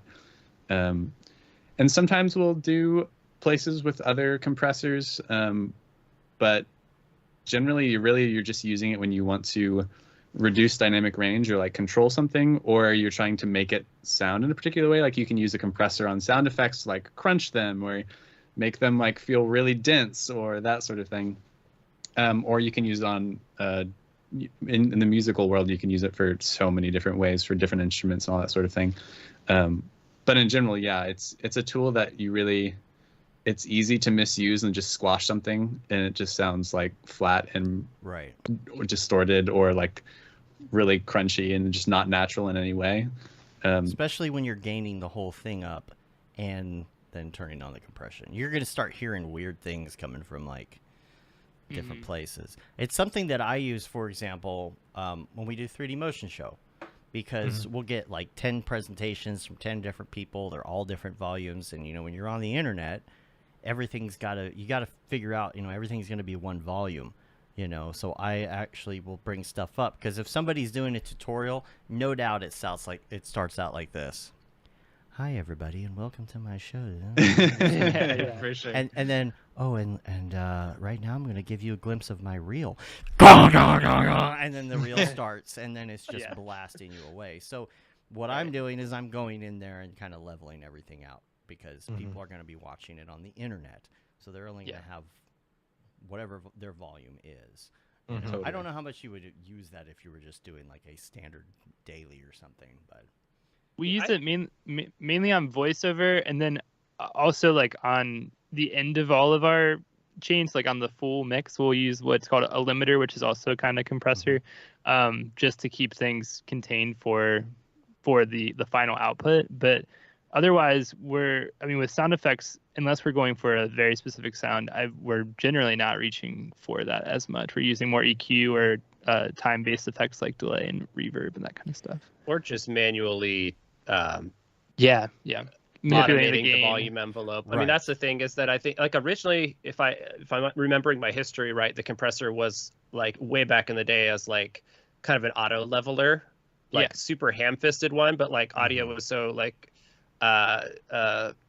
early on at that point, the quality wasn't very good anyway.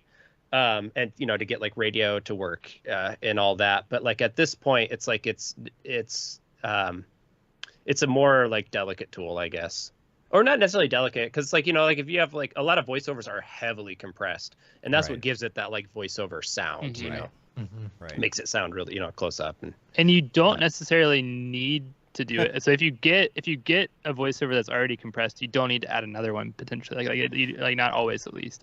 It's and most of the time when you're getting voiceovers from people online, they've already run it through their compression and EQ and stuff. Right. Yes, Impulse. I am running through a compressor technically right now on mine. I mean, it's software. Yeah. It's like in there, but that's only because I'm on with everybody who's on Skype, and I'm on this microphone, and it doesn't have a lot of bass gain, I guess, would be the So sometimes you got to put in line one of those dynamite sticks or the cloud something on Cloud these. lifter. Cloud lifters, Yeah, I don't Got do that one. on this. I did it, and I Yeah. just didn't like how it sounded. Like, Sure. it was weird, but so I have to do that kind of in my software because you're just hearing this raw mic right now, and everybody else is coming through Skype, and it's whatever Skype voodoo that is. Everybody's the same level on Skype, and then I'm down here. That not is on a Skype. compressor. in Yeah, Skype. Skype's got a compressor built into it. Yeah. Exactly. Yeah. There you go. Yeah. I had a question about stereo because when watching something on an iPhone or a computer, most of the time you don't have a lot of stereo. But if somebody does have a good set of speakers or listening to Apple headphones or something, and they're listening to your piece, maybe a car drives by on your scene or something. You want to hear that. However, you probably don't want to overdo the stereo. Do you recommend doing stuff in stereo if you're doing a daily, or just keep that mono? I don't know. I think you can do it in stereo. I mean, it kind of just depends on the effect that you're going for. Even on like a phone these days, you can get stereo separation even though the speakers are right next to each other. But do The you do that? iPhone do is you in mix- Dolby Atmos. Yeah, like Yeah, they actually I know. have. Technically, yeah. It doesn't sound, as you would imagine, or as you might plan it when you're listening on headphones or in front of speakers, like where the panning is going to go. But Yeah. you still might get a sense of movement or direction from it on an unideal listening situation. I hear that the new Apple headphones will actually let you hit a button and freeze the spatial audio so that when you turn, you can actually hear it in a different direction. But I messed with that the other day. I don't really. I mean, it's cool. Like, why? I see Right. no situation where I need to do that, but Right. it is like an interesting way. And I turned it on by accident one day, and when you start turning your head, it's like real disorienting. You're like, where's the music coming from? But it's fascinating. But if you're doing something like for a spot like that, do you do a lot of heavy stereo in that? Like maybe the music is in stereo or whatever, but do you do a lot with stereo imaging, or do you stay pretty center when you're creating this type of work? So I think, there's a lot of considerations, like considering like where it's going to end up. So like conferences, we don't do stuff that's like hard left and right because where someone's sitting in the venue is like, they might not hear what's happening. But I think the big thing about stereo that maybe people don't realize is that it creates a lot more space in your mix by being able to you basically have like this wide panel that you can play sounds across, and our ears are able to pick things up spatially. Where like if you have two people talking and they're standing like right at the same spot, it's going to be a lot harder to differentiate them than if they're standing far apart, right? And so one of the things we use stereo for is we always put the voiceover in the center channel, and the wider the stereo is, the more space that voiceover has, essentially. So like if I have a guitar and I put it right in the same part of the stereo image as the voiceover, it's going to compete more with that. But if I pan it off to the side, it's going to give more space for the voiceover. It's going to make it easier to hear. But in the middle, will it sound more present, or does that not make a difference? If you're hearing it in the middle as opposed to the sides? I don't think so. I mean, it depends on your system, I guess. Like if you're using like a sound bar that has Atmos is center channel and stuff, it might sound a little cleaner. But that's why like a lot of those like nice sound bars, they have a specific center channel driver, so you get like the voiceovers coming from like a clear source. I think that's kind of getting more into, that gets into the weeds, but yeah, and like a lot of times. Or sorry, go ahead, Wes. Oh yeah, I was gonna say like a lot of times though we don't like put things hard left and right separate. Like a lot of times it's kind of a mirrored image type of a thing. Where, like you want it to have a sense of space to it, but you're kind of giving everything its own space in the stereo image. And then with sound effects, I'd say we don't usually get too crazy with left and right because, we're not doing like sound design for like a movie theater or something, and so like the placement of the speakers in relation to the screen could be pretty different. So we're kind of doing what sort of just feels right. I don't know. So what were you gonna say, Trevor? No, yeah, that's all really true and great. In general, like everything's playing back in stereo anyways, in terms of like it's all a stereo file. What's being printed in the video is a stereo file. It's going to be 2 channels. Mono is just both channels are playing the same thing. And so it kind of, with stereo, you kind of are able to get the flexibility of having some slight differentiation that really allows intelligibility and experience of your audio to be a lot more in depth. But yes, I'm pretty mono about things that like you can get really distracting being in stereo.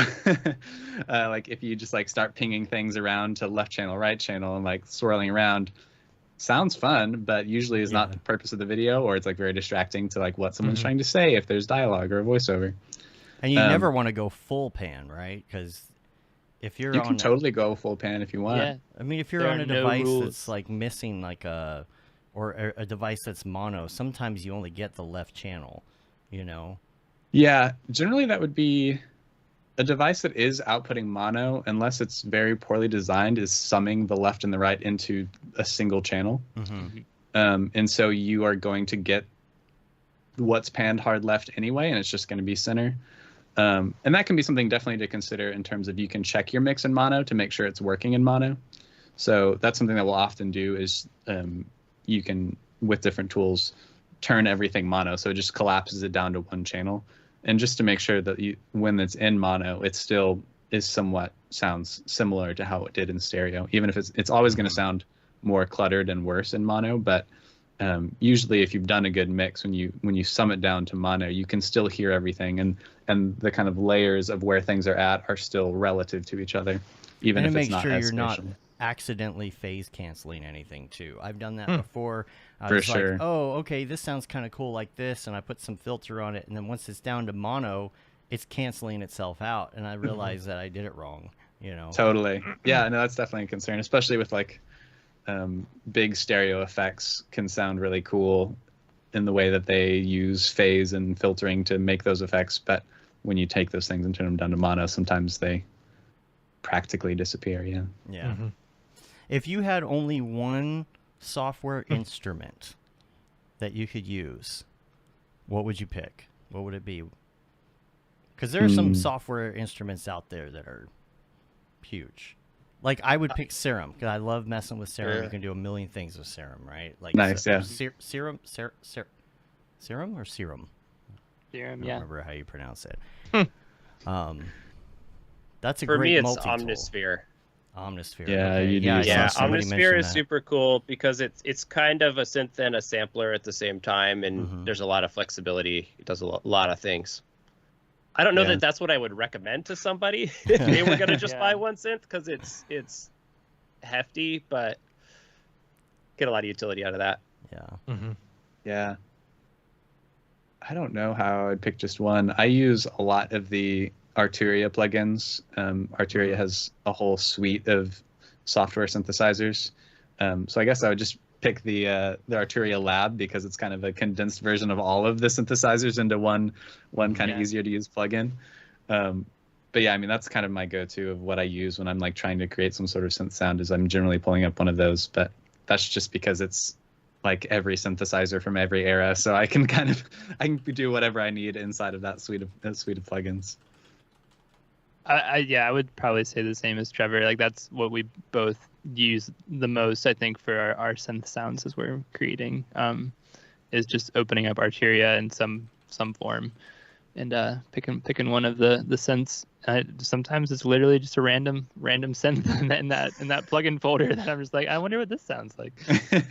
Yeah. How often are y'all actually like creating music on top of, doing the sound effects and stuff like that? I would say a good chunk of the time. I mean, in between, this is something Wes should speak to, because he's really the composer on the team. So he does all the music, where Chad and I are sound designers, mixers. We handle that side of things. But like Wes has, I'm just going to brag on Wes for a second, but he has a library of hundreds and hundreds of tracks. Like, I don't know how many exactly, 500 Probably plus. like 700 Yeah. at this point. Yeah. Like pieces of music that he's composed that people license from us all the time, for cool. different projects. So even if he's not composing a That's custom where the track real from money scratch- is. Yeah, I mean, it's a good thing. You're not wrong.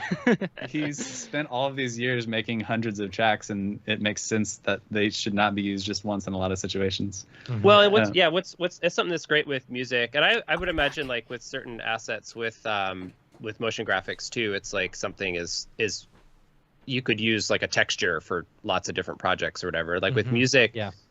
It's like, we'll use a song and it's for like a golf commercial, and then it's also used for a bank, and it's also used for a car. Like it's just really funny how different applications there are. But yeah, for us, what we do is we have the library, and then we often have an option to customize that track.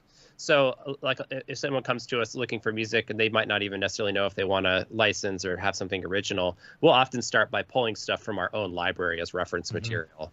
And that helps it to be like, if this is your reference, at least we know for a fact it's in our wheelhouse. And if your client gets attached to it, we can just customize it and make it feel like it was originally written for your piece, so that it flows exactly how you want.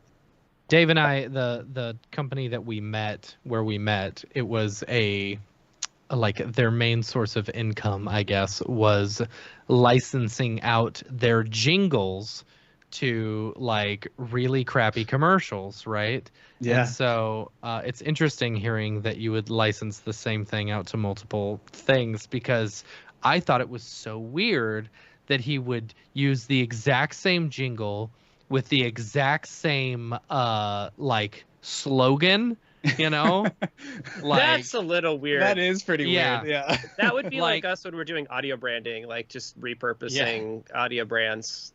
I mean, like they had Freed's Furniture here in Dallas. You can afford your dreams, right? And then the exact same song in Cincinnati for a bank. You can afford your dreams. That That actually makes total sense though, because they're just completely different markets, right? It's like that's kind of how it is with with the stuff that we license. Is it's like, occasionally we'll do exclusive deals, but most of the time brands like they don't care, because there is so much content out there that's like, even if it's been used a dozen times, it's like the chance that somebody is going to hear it and associate it with something else, is so low. Right. Which is not at all to devalue, original exclusive, pieces. Like that's, I mentioned audio branding. It's like we love doing audio branding because it's like, this is for you and you alone. kind And of do they thing, have to license that from you? Like, if Yeah. or is it like I'm hiring you to do this music? Because that's such a huge difference from the Mograph world. The Mograph Yeah. world, it's like they're hiring us to do a thing. We don't ever see it again. We get a paycheck. We don't get residuals unless it's like NFTs or crap like that. You know? Yeah, It's like- most of the time with music, it is not work for hire. Yeah. Just because I think it has to do with historically that, like, with music, it's always been a thing where people licensed music because music exists outside. It'd be kind of Yeah. like more like, you know, how someone might license a piece of artwork to print on a T-shirt or something like that. Right.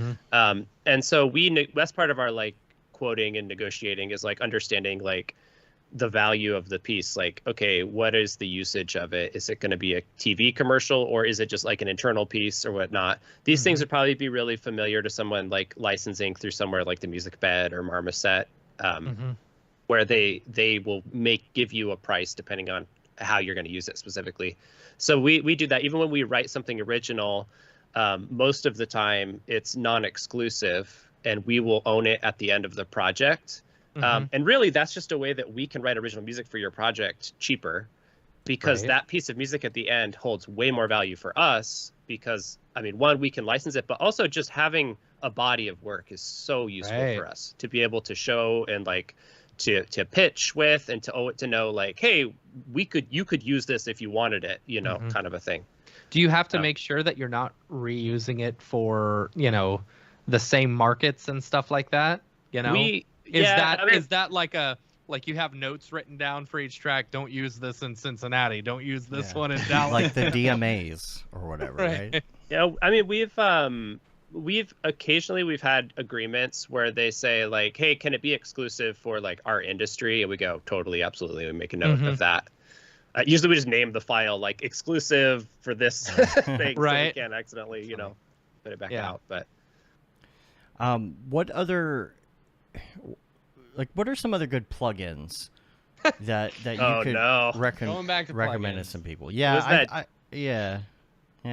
So we talked about like, you know, getting into it, right? Oh, here's like some, you know, easy piece of software to start using to do instruments. But if you are looking at getting some sort of plugin, these plugins work with just about anything, honestly. I mean, anything that'll take a VST plugin for the most part. Like, for example, I love the Native Instruments stuff. I like the Complete, because Complete, while it's expensive, probably like $500 or something like that, it's like a plugin with a ton of other plugins in it. Like, it has it's a like huge a bundle. million of them. Yeah, for sure. that's. I a like good Mr. starter. Horse, the audio Mr. yeah. Horse, I where you forgot can they just did bring that all now. that stuff. Yeah. Yeah. Mr. Horse has just a whole bunch of like stock audio things, and you could just bring them in and use them as you need in After Effects. That's awesome. Yeah, I don't- plugin wise though. I'd say we don't really, like in sound design, we don't use a lot of plugins other than like synthesizers to make like musical sound effects. As a company, for like our processing tools, we all use FabFilter. Oh, yeah. For like our EQs and compressors and limiters and like kind of our audio processing tools, which we're all incredibly stoked on. Like FabFilter just makes the most easy to use, flexible, great sounding tools for that. Like you can use each of those things, and there's so much depth to each of those plugins. But their price point is like kind of high for if you just want an EQ. It's more of like we invested in it because we knew we were going to be using like these 4 things every day for the next decade. So like, let's just use the one that we want to use. There's packages that you can get with them though. Like my suggestion would be to get the like compressor limiter package, and then the one that comes with the multi-band compressor, because they have a great multi-band compressor. But you're right, like the ease of use on those are pretty freaking incredible. Like whoever designs their graphic interface needs an award. It's really great. Yeah. Yeah. I'd say, I mean, another easy win is the Isotope stuff too, as far as like, their, Like production suite. Yeah, I mean, like the Ozone software, they're like AI mastering. Like we joke about it, but like it's actually like pretty good. And like it would, if you're doing like a piece of music or just trying to set levels to certain LUFS measurements or whatever, like it can do that for you really quickly. It also comes with a great plugin called Tonal Balance, where Right. you can import a reference audio Yeah, file, it's and incredible. it will show you the like EQ curve. I use that We use that every all the single time. piece of track, Yeah. or every track I Mhm. work on, because it's like I just want to like double check, like, is this in the realm of where Right. it should Mhm. be? Yeah. Yeah, that's another great in terms of references and how to make sure what you're doing is good. Is tonal balance is really great, just to make sure that you aren't like totally fatigued, like it is actually sounding like you think it sounds. Yeah. Right. Or Yeah. or if you have like really small speakers and you don't know what the low end's doing, like it can actually like show you like, oh, you have a ton of low end, or the opposite. Either way, yeah. Yeah. Yeah, and Um, along with isotope stuff, I mean, RX is hmm incredibly useful in terms of audio repair. Yeah. I know you all said Audition. But yeah, has some hopefully you decent- never have to use it. Well, Yeah. back to I mean, we're releasing this sound pack today from Camp Mograph. All of those sounds were treated through RX and like processing in there as far as cleaning up, the sounds of the woods that we were in for Yeah. Camp Mograph. So like we were able to like truly transform these like handheld field recorder recordings into like very usable sounds just using RX alone, and that was really incredible. So yeah, it's an amazing tool. ADO, ADO. We It's don't the use any of number their 8. stuff. They have a lot of good instruments, Yeah. like recorded instruments, right? Like they just came out with something Right. called Sound Paint, and I've got a bunch of those, and they meticulously went in and recorded a ton of stuff for it, custom, Yeah, That's I cool. know. I have a composer friend that uses, I think, their acoustic guitar stuff or something. Yes, it is Yeah. really good. It is really Yeah. good. But yeah. Yeah, that and Also, complete. Yeah. Yeah. A free thing that I have just recently started to dabble in is that Spitfire is a company that makes like really incredible, especially in the orchestral world, like sample libraries and virtual instruments that you can use. But they have a labs world that Yeah. is It's incredible. these totally free to use, incredible sounding. They're like a little bit more niche and specific. They're not as expansive as like Spitfire can do, but they sound really good. Like there's some strings and odd instruments, and like different composers and interesting musicians have helped create these kind of one-off libraries that you can use. I've actually been using them recently just because some of them sound amazing. And to add to that too, they also have a really cool program or whatever I don't know what you would call it, but it's called Piano Book. It's like kind of affiliated with Spitfire as well, where it's a bunch of people creating their own sample libraries for that same platform and submitting them, and you get some really super interesting sounding instruments that way for free. So it's amazing. And How even big- Spitfire has they have a series of like $30 plugins now that sound really great. And the nice thing with those is like they're just simple, and so they're easier to use and get good sounds out of. Because a lot of times, I mean, I imagine the same with like motion graphics. It's like you can buy the biggest, baddest, renderer or whatever, but it's not like you're going to be putting out big bad renders until you've gained all the experience you need to do it. Right? Yeah. All right, big question: Antares or Melodyne, or both? So I love that. I've always done more Melodyne, but Antares is great.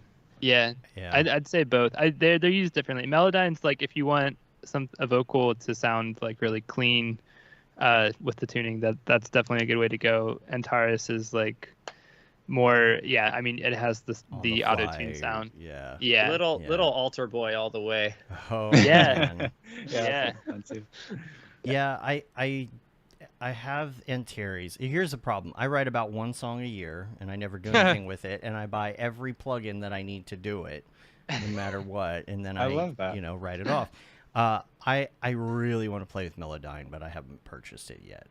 So I keep looking at it. I It's keep fun. seeing people doing real things with it, and then funny stuff with it on TikTok. They take it and like redo Smash Mouth songs with it all the time. Oh Yeah. man, I haven't Yeah. seen that, but I'm sure it's great.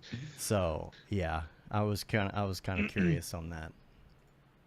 So Another cool software in that realm is Synchro Arts Revoice, or they have I think it's something Vocaline. Those products are really cool too.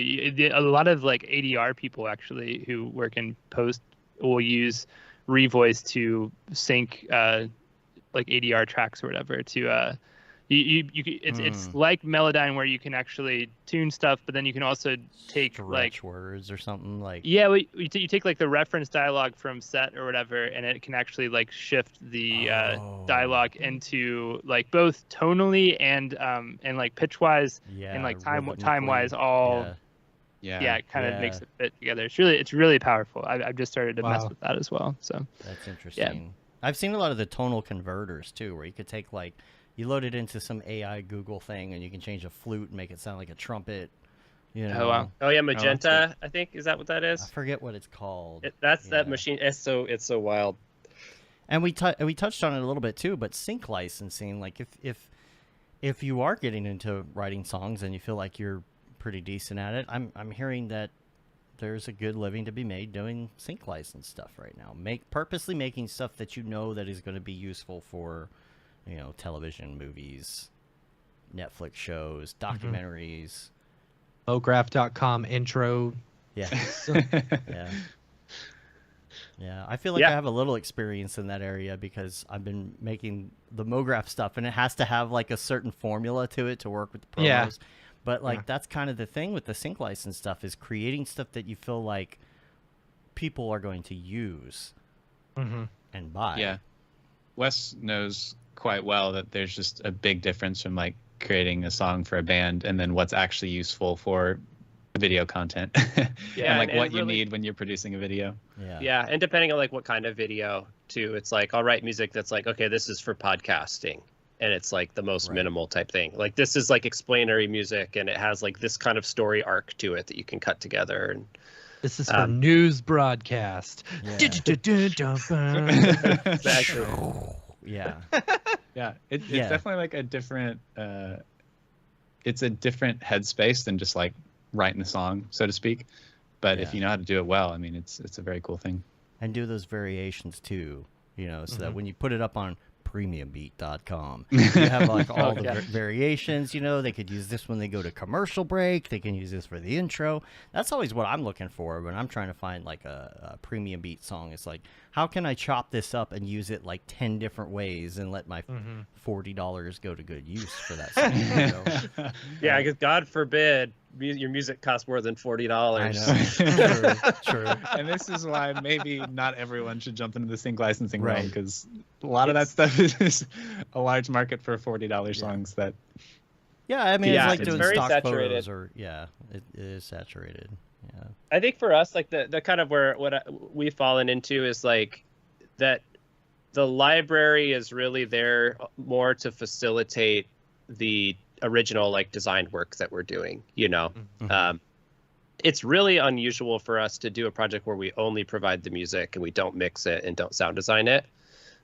Usually it's the other way around. It's people come to us because we have all these resources for sound and for music, and we treat them all like kind of tools in the same toolbox, and it's nice. And even sometimes it's like we work with other library tracks, or sometimes we are hired like as basically music supervisors to find music somewhere else, maybe if we don't have the right thing in our library. Or like when we do audio branding, we're often putting together playlists and making recommendations of, this is a library that would be good for these types of things. Here's like a playlist of songs that like suit your brand, kind of stuff. So yeah.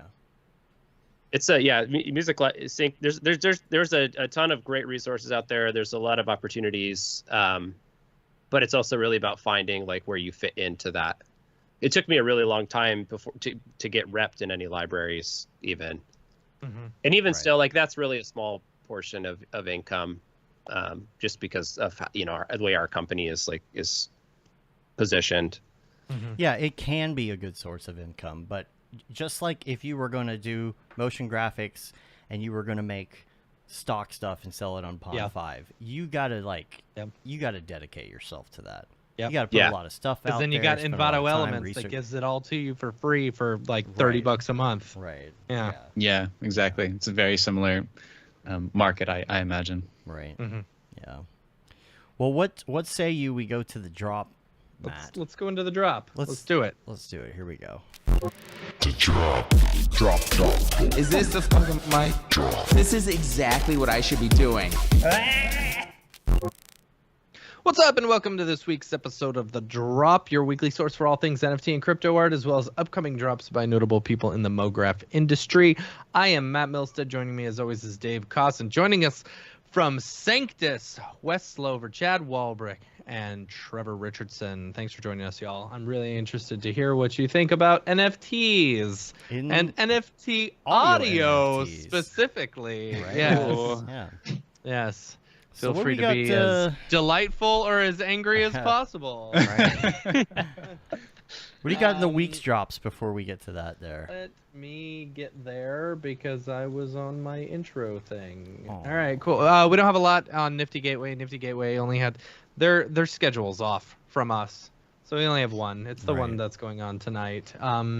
First one, a couple of illustrators, really cool looking illustrators. I think a lot of them are illustrators through this week. We've got Van Orton doing this one. Really cool looking stuff. I really like it. It's It's like a like stained glass window. like a stained glass window. Yeah, really neat. And then you get your skull moth thing. Yeah, which like is, you do. It's an NFT. like you do, It's got to have you a know? skull. right? Of course. You know. Yeah. So you know it's good. And then Miriam Ampersand, I think is how you say it. Miri Ampersand is Ampersand. another Oh, illustrator interesting. Clever. doing a drop tonight. Yeah. So there you go. That's the one for Nifty Gateway. I am This looks like excited about the hand-drawn. ones. Yeah, it might be. Could be Procreate. I don't know. Sure looks like it. Right? Yeah. If you too want to make Procreate NFTs, you could go to our website and pick up our new Procreate course There you go. by Caitlin Gadju. Right. Only on mograph.com/classes.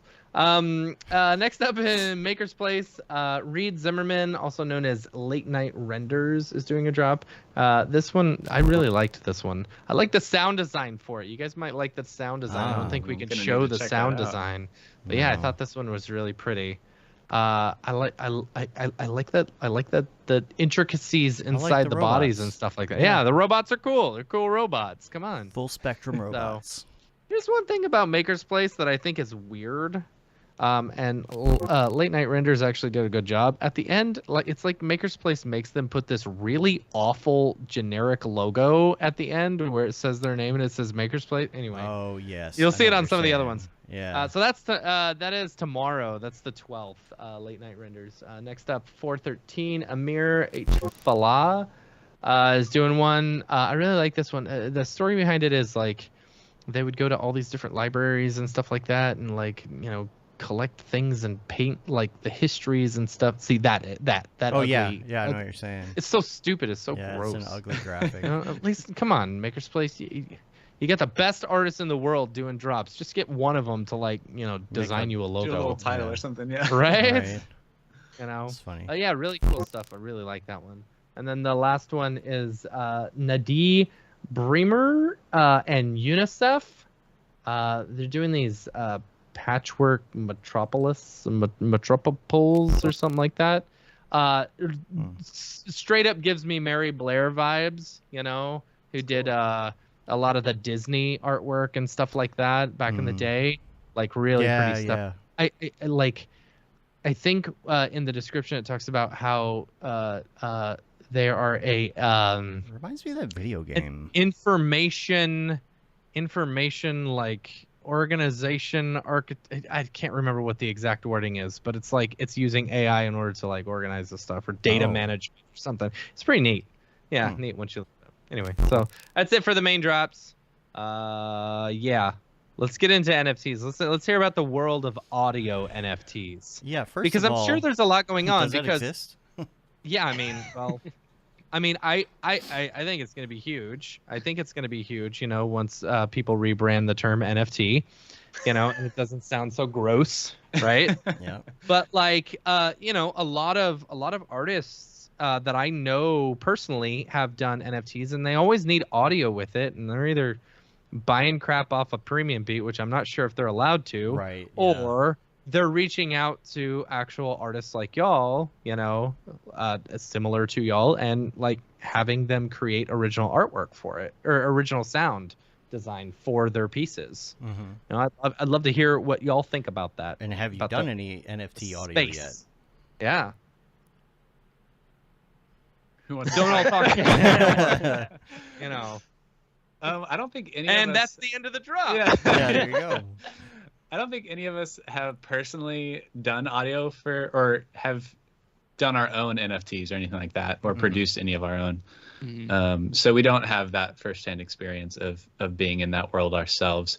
Though I know that we have definitely had conversations and offers as a company for different things that I'm sure Wes can talk about. Yeah, we did that down on the render farm. David Aru, or actually, I don't know how to pronounce his last Was name. that y'all? Ariev. That was- yeah. Yeah, that was a piece that we did with him for School of Motion that he minted. And we did NBA Top Shot. We did the sound design for the app itself. And that was one of those things where like, what, crypto What is trading this? cards, Yeah. Right. like, okay, whatever. Should Yeah. have charged more for that one. Yeah. After we saw how much they were selling for after they went out, we were like, well, that was something we probably should have realized was a lot bigger than we thought. Right. Yeah, You can use that to sell other things, right? Yeah. Yeah.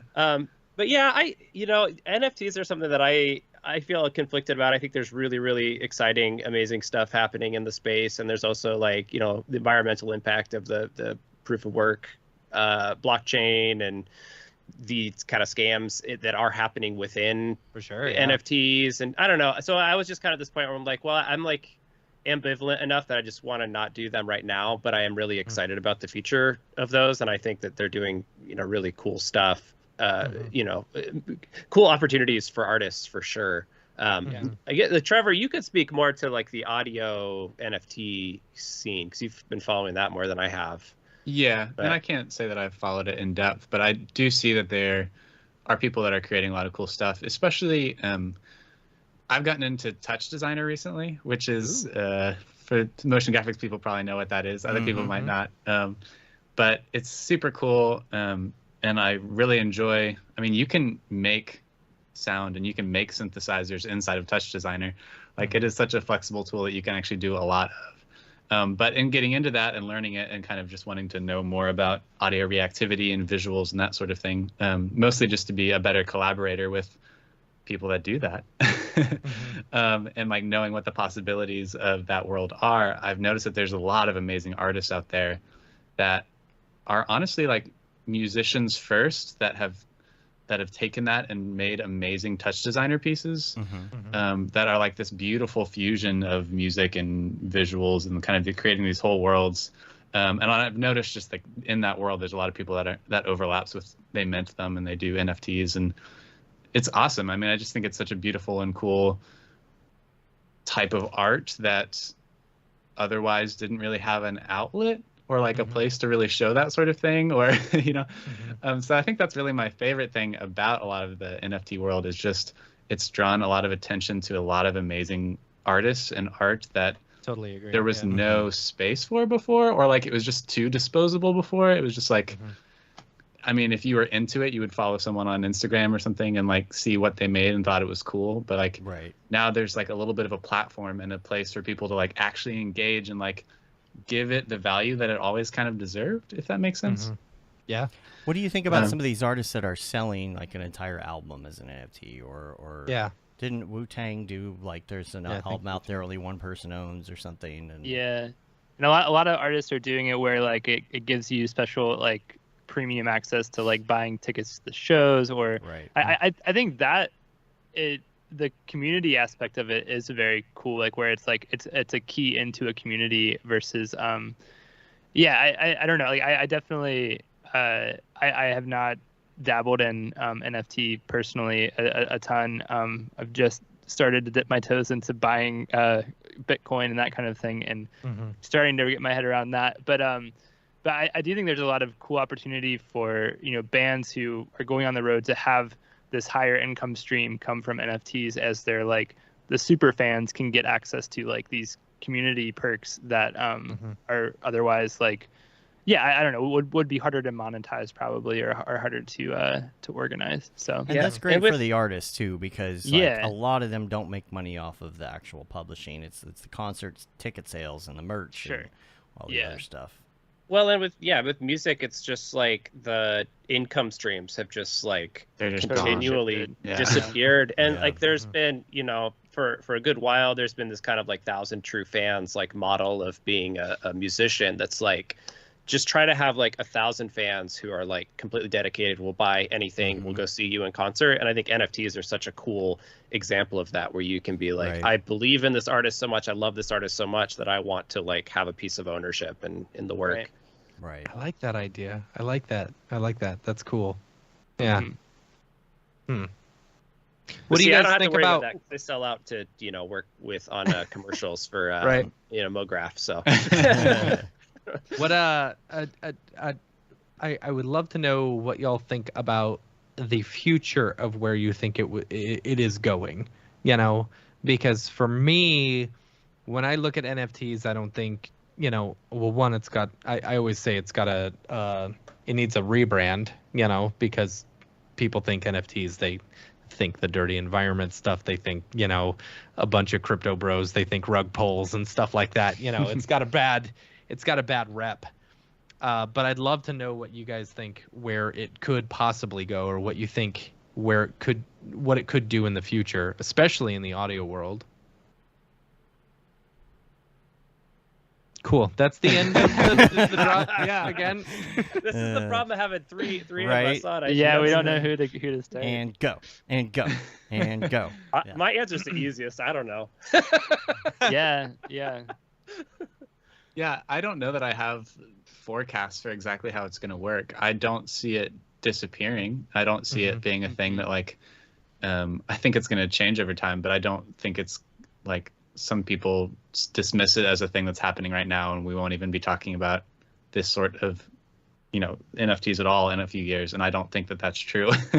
I just think it's built on something that's only becoming more and more integral to how we interact and how the world works and how the internet works. So I think it's not going away. I don't know exactly where it's going though. So I was having a discussion earlier about some of the stuff that Recur has been doing, with NFTs. I don't know if y'all follow them at all, but like they've hired a ton of people in our Mograph space, and hired a lot of really talented artists and stuff like that. And they're a corporate entity that's pushing out licensed NFTs for brands and stuff like that. And they recently just did this Star Trek drop, and I think there was supposed to be, they only ended up selling a little under 4,000 items, and I think there was 15,000 available. And it's like I have this worry that now that corporations have gotten a hold of this, and they're taking some of the artists away from this in order to create their, Empire. they're creating their empire. They're just like, they're taking advantage. I feel like they're taking advantage of the artists, because NFTs, in my opinion, were created for artists, Right. to be able to sell their artwork. And now that you've got the man basically coming in and being like, hey, brands, come over here, let me sell your brand as an NFT and stuff like that, it takes away from the artist, unless it is one specific artist Like a working collab with or that something. brand as Yeah, a right. collaboration or Right. something, Yeah. For me personally, I personally wouldn't buy an NFT just because it was a certain brand. I have no interest in that. Like actual physical collectibles and stuff like that. Yeah, I totally dig that. I mean, if you like the Trix Bunny and you want, to get Right. all 4 versions of their cereal, right. as an NFT, I mean, I guess. I've got a Ghostbuster, plasma gun thing, an actual physical one back here. I love it, right? But if it was like a JPEG, I don't really care about that, I don't need to support some big corporation for that. But like an artist, on the other hand, I own lots of individual artists' artwork specifically because I want to support the artist, Yeah. And that's me personally, that's where I feel like the NFTs should go and that corporations need to stay out of it. You know what I'm Sure. saying? I mean, Yeah. Oh, sorry. Go ahead. Chad, I was really just going to rip off what you had already just said. So Yeah, go Okay, ahead. Well, yeah, I mean, straight up. I see that there's like kind of a branch here where there's people that are getting into NFTs to make a lot of money or try to make money, and then there's people that are getting into it for like the community aspect or like patronage and that kind of thing. And I think that's what I would predict for the future, to continue to see that split, and whether or not each of those survives as like a means to an end, I don't know yet, but like I do think it's a really cool way. I mean, it could be the future of like what we've seen with Patreon as like a way for creators to have more consistent income in the community and that kind of thing. Yeah, so I mean, that would be like my hope would be like that would be the majority of where NFT goes versus the, corporations just ripping out I think also, with the smart contracts and stuff like that, it also puts into question being able to help stop piracy in a way. Sure. And piracy is always going to be there, but Right. if you're associating your specific like song that you downloaded, it's not like, for right now it's very easy to go on Audio Jungle or Premium Beat or whatever, download a song and then send it to your buddy and be like, hey, how about this, blah blah blah, use it, blah blah. Unless I don't know, and maybe y'all can speak to this, how often does Audio Jungle go and they're like, oh, you use that in my commercial, let me see your licensing for it, Right. I don't know. Yeah. But being able to have that smart contract associated with a specific download, like being able to incorporate that, you have to have your wallet or whatever, your license associated with the actual like DAW that you're using or the editing software that you're using, that can help stop piracy from happening, I don't know. Yeah, I mean, it's for as far as like copyright stuff, there's like YouTube is like the easiest place that things get flagged because they'll like scour. Although I think with like Audio Jungle and stuff, that probably doesn't get picked up because it'd be complicated. Yeah, I feel like I had it happen once, and I'm like, really? Like, I bought this song, and you're flagging me? That doesn't make any sense. Yeah. How do you dispute it? Yeah, I mean, that is really smart in terms of YouTube, in terms of material that has been released in a public way. It is very smart about identifying that in a video and taking it down pretty much immediately, in a way that it didn't used to be. I mean, I'd be curious if there's like a way that like it even translates to like an NFT could potentially have some kind of like way of when you import that file into like Logic or Pro Tools or something, that it can read like the metadata of the NFT or whatever. I don't fully understand. And then like say like, hey, you don't have the license for this, or like, you're not the licensed user of this. I'm not sure if that will ever happen, but it would all have to be built into the actual software, right? That if you're wanting to use a specific thing, like you can link your account or your wallet or whatever over, and that brings in all the licensing. And what what another thing that it brings up is like, say you license out a song to someone, right? And so that's sold as an NFT, along with a smart contract, and someone can use that. However, if at another point they want to use it for another project, that licensing could get back to you, like as far as like, cost, like, oh, if someone else wants to license that, they can sell their license to that, and continually make money off. So I guess the question, and maybe this is where I don't understand NFTs as well, is like, we already do, as far as I understand, we already do this for software, but it's not decentralized. It's centralized through like iLock or through like through an activation code or whatever it is. Like, does it need to be on the blockchain, to enforce that type of thing? Like, it would be more normalized. You know what I mean? Like, imagine if your iLock stuff and your other serial numbers and everything else could all somehow link up together, and you could just have one wallet that just verified you and everything. Have you ever tried to set up a new computer in graphics or audio, and then you've got to like get all the things set back up and all the passwords and all the licenses and everything? It takes forever. Be nice to Yeah. be able Man, to if enter a wallet NFTs address. are the future to getting rid of iLock, then I am 100%. Yeah, There we that go. go. Future, I'm invested. This is the utopia that I'm Yeah. forward for. Yeah, it'll be interesting to see for sure. Oh Look boy. who's here. Hello, Dorpy. Hey y'all. I was just finishing up my lunch and I had to swing by. I was just having a little cauliflower. Oh my gosh. Just got back from New York, an NFT convention. It's nice to be up back there every once in a while because I'm New Yorkie.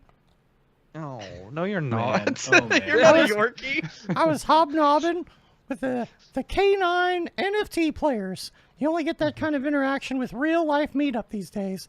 You can learn a lot from that crowd because most of them have their master's degree. Oh gosh. Yeah. Anyway, I gotta go. It's nice to be back in the warm Texas weather where there's no risk of frostbite. Fight. Oh god. All right. Okay, bye. Okay, bye. Well, Most that dogs ever on the stream. Probably we got Quinn Like over bags? there. Yeah, that's demeaning to Quinn over there. What did you think about those jokes, Gwen, huh? Hi, dog. Yeah, that's all right. That's my face too every week. Yeah.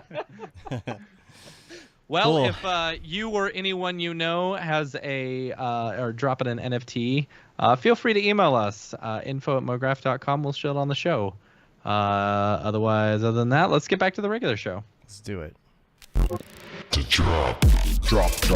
Is this the fucking mic drop? This is exactly what I should be doing. Ooh-wee, y'all. We made it. Ooh-wee. 2 hours and 10 minutes. Doesn't feel like There you it. go. That flew Nice. by so fast. I know. Yeah. Fast. Yeah. When you've got good conversation and people who can actually like that, you're not trying to like grasp for more. It's an easy show. Yeah. Yeah, and if you So. have 3 people to spread Yeah. out, yeah. As long as you don't expect them all to answer all at once, you know, we're As long as good. we get our cues right, Right? it usually flows nicely. Yeah. If people want to So- find you on the interwebs, where can they find you online? What's all your handles?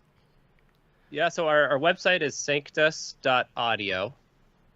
And then I'm on Twitter's my social media. I'm at Poverty Island.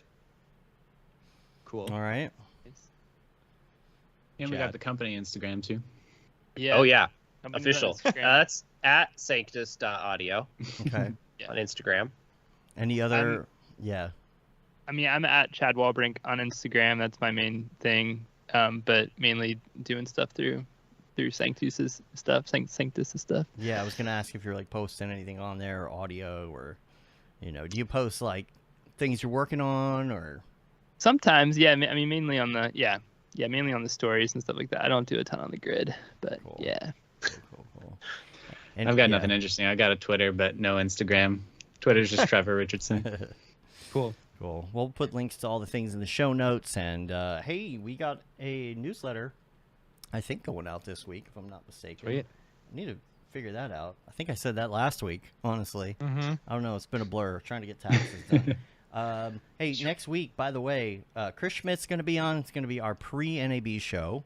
So make sure you Pre-NAB. check that out. We will And not be doing no a show. Yeah, the next no, week. No right? show the next week for NAB. We're going to keep it nice and simple. There shouldn't need to be a show anyway because all of y'all will be at NAB. I would hope right? so. So I mean, Yeah. why do If a you're show not- when we're all together? Then you're just being a big loser, Jeremy. Yeah. No, we're gonna have updates and things. We won't be doing like videos the day of on the show floor, but Yeah. we are gonna be doing some videotaping, as the kids call it. And Jags is gonna be there doing some stuff with us as well. We're gonna post it all later on. I think we will have some stuff on Mograph TV, like NAB related, all that week, because why not? It's NAB week, right? Why not? Yeah. So check that out. And then immediately after, when we get back the Monday after, Max on Rick's going to be on the show, which is Yeah. good timing. We can talk about everything that did happen and the debauchery and whatnot. And we can also, discuss anything that they may have announced on 420. Yeah. So that should be fun or as well. after that. I don't know. Yeah. So you can rate us on iTunes, leave a review. You can also subscribe on your podcatcher of choice and help get our ratings up. You say you've been there, done that, got the T-shirt with the Mograph logo tee, the Feel the Paul Babb 2020 shirt.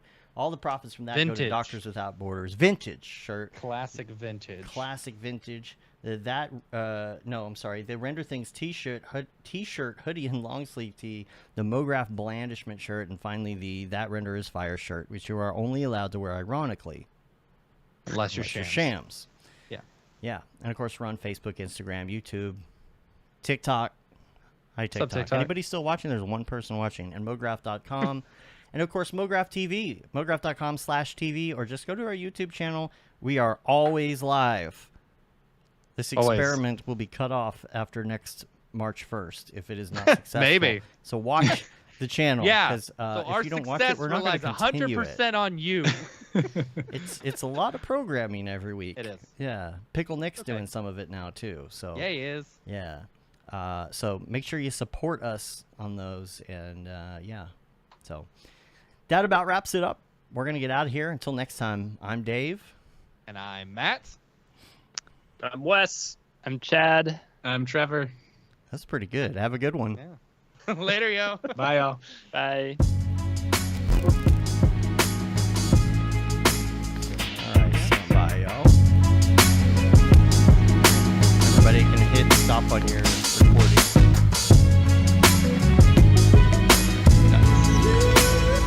Really cool. Like, what the heck is going on? I've never recorded this long.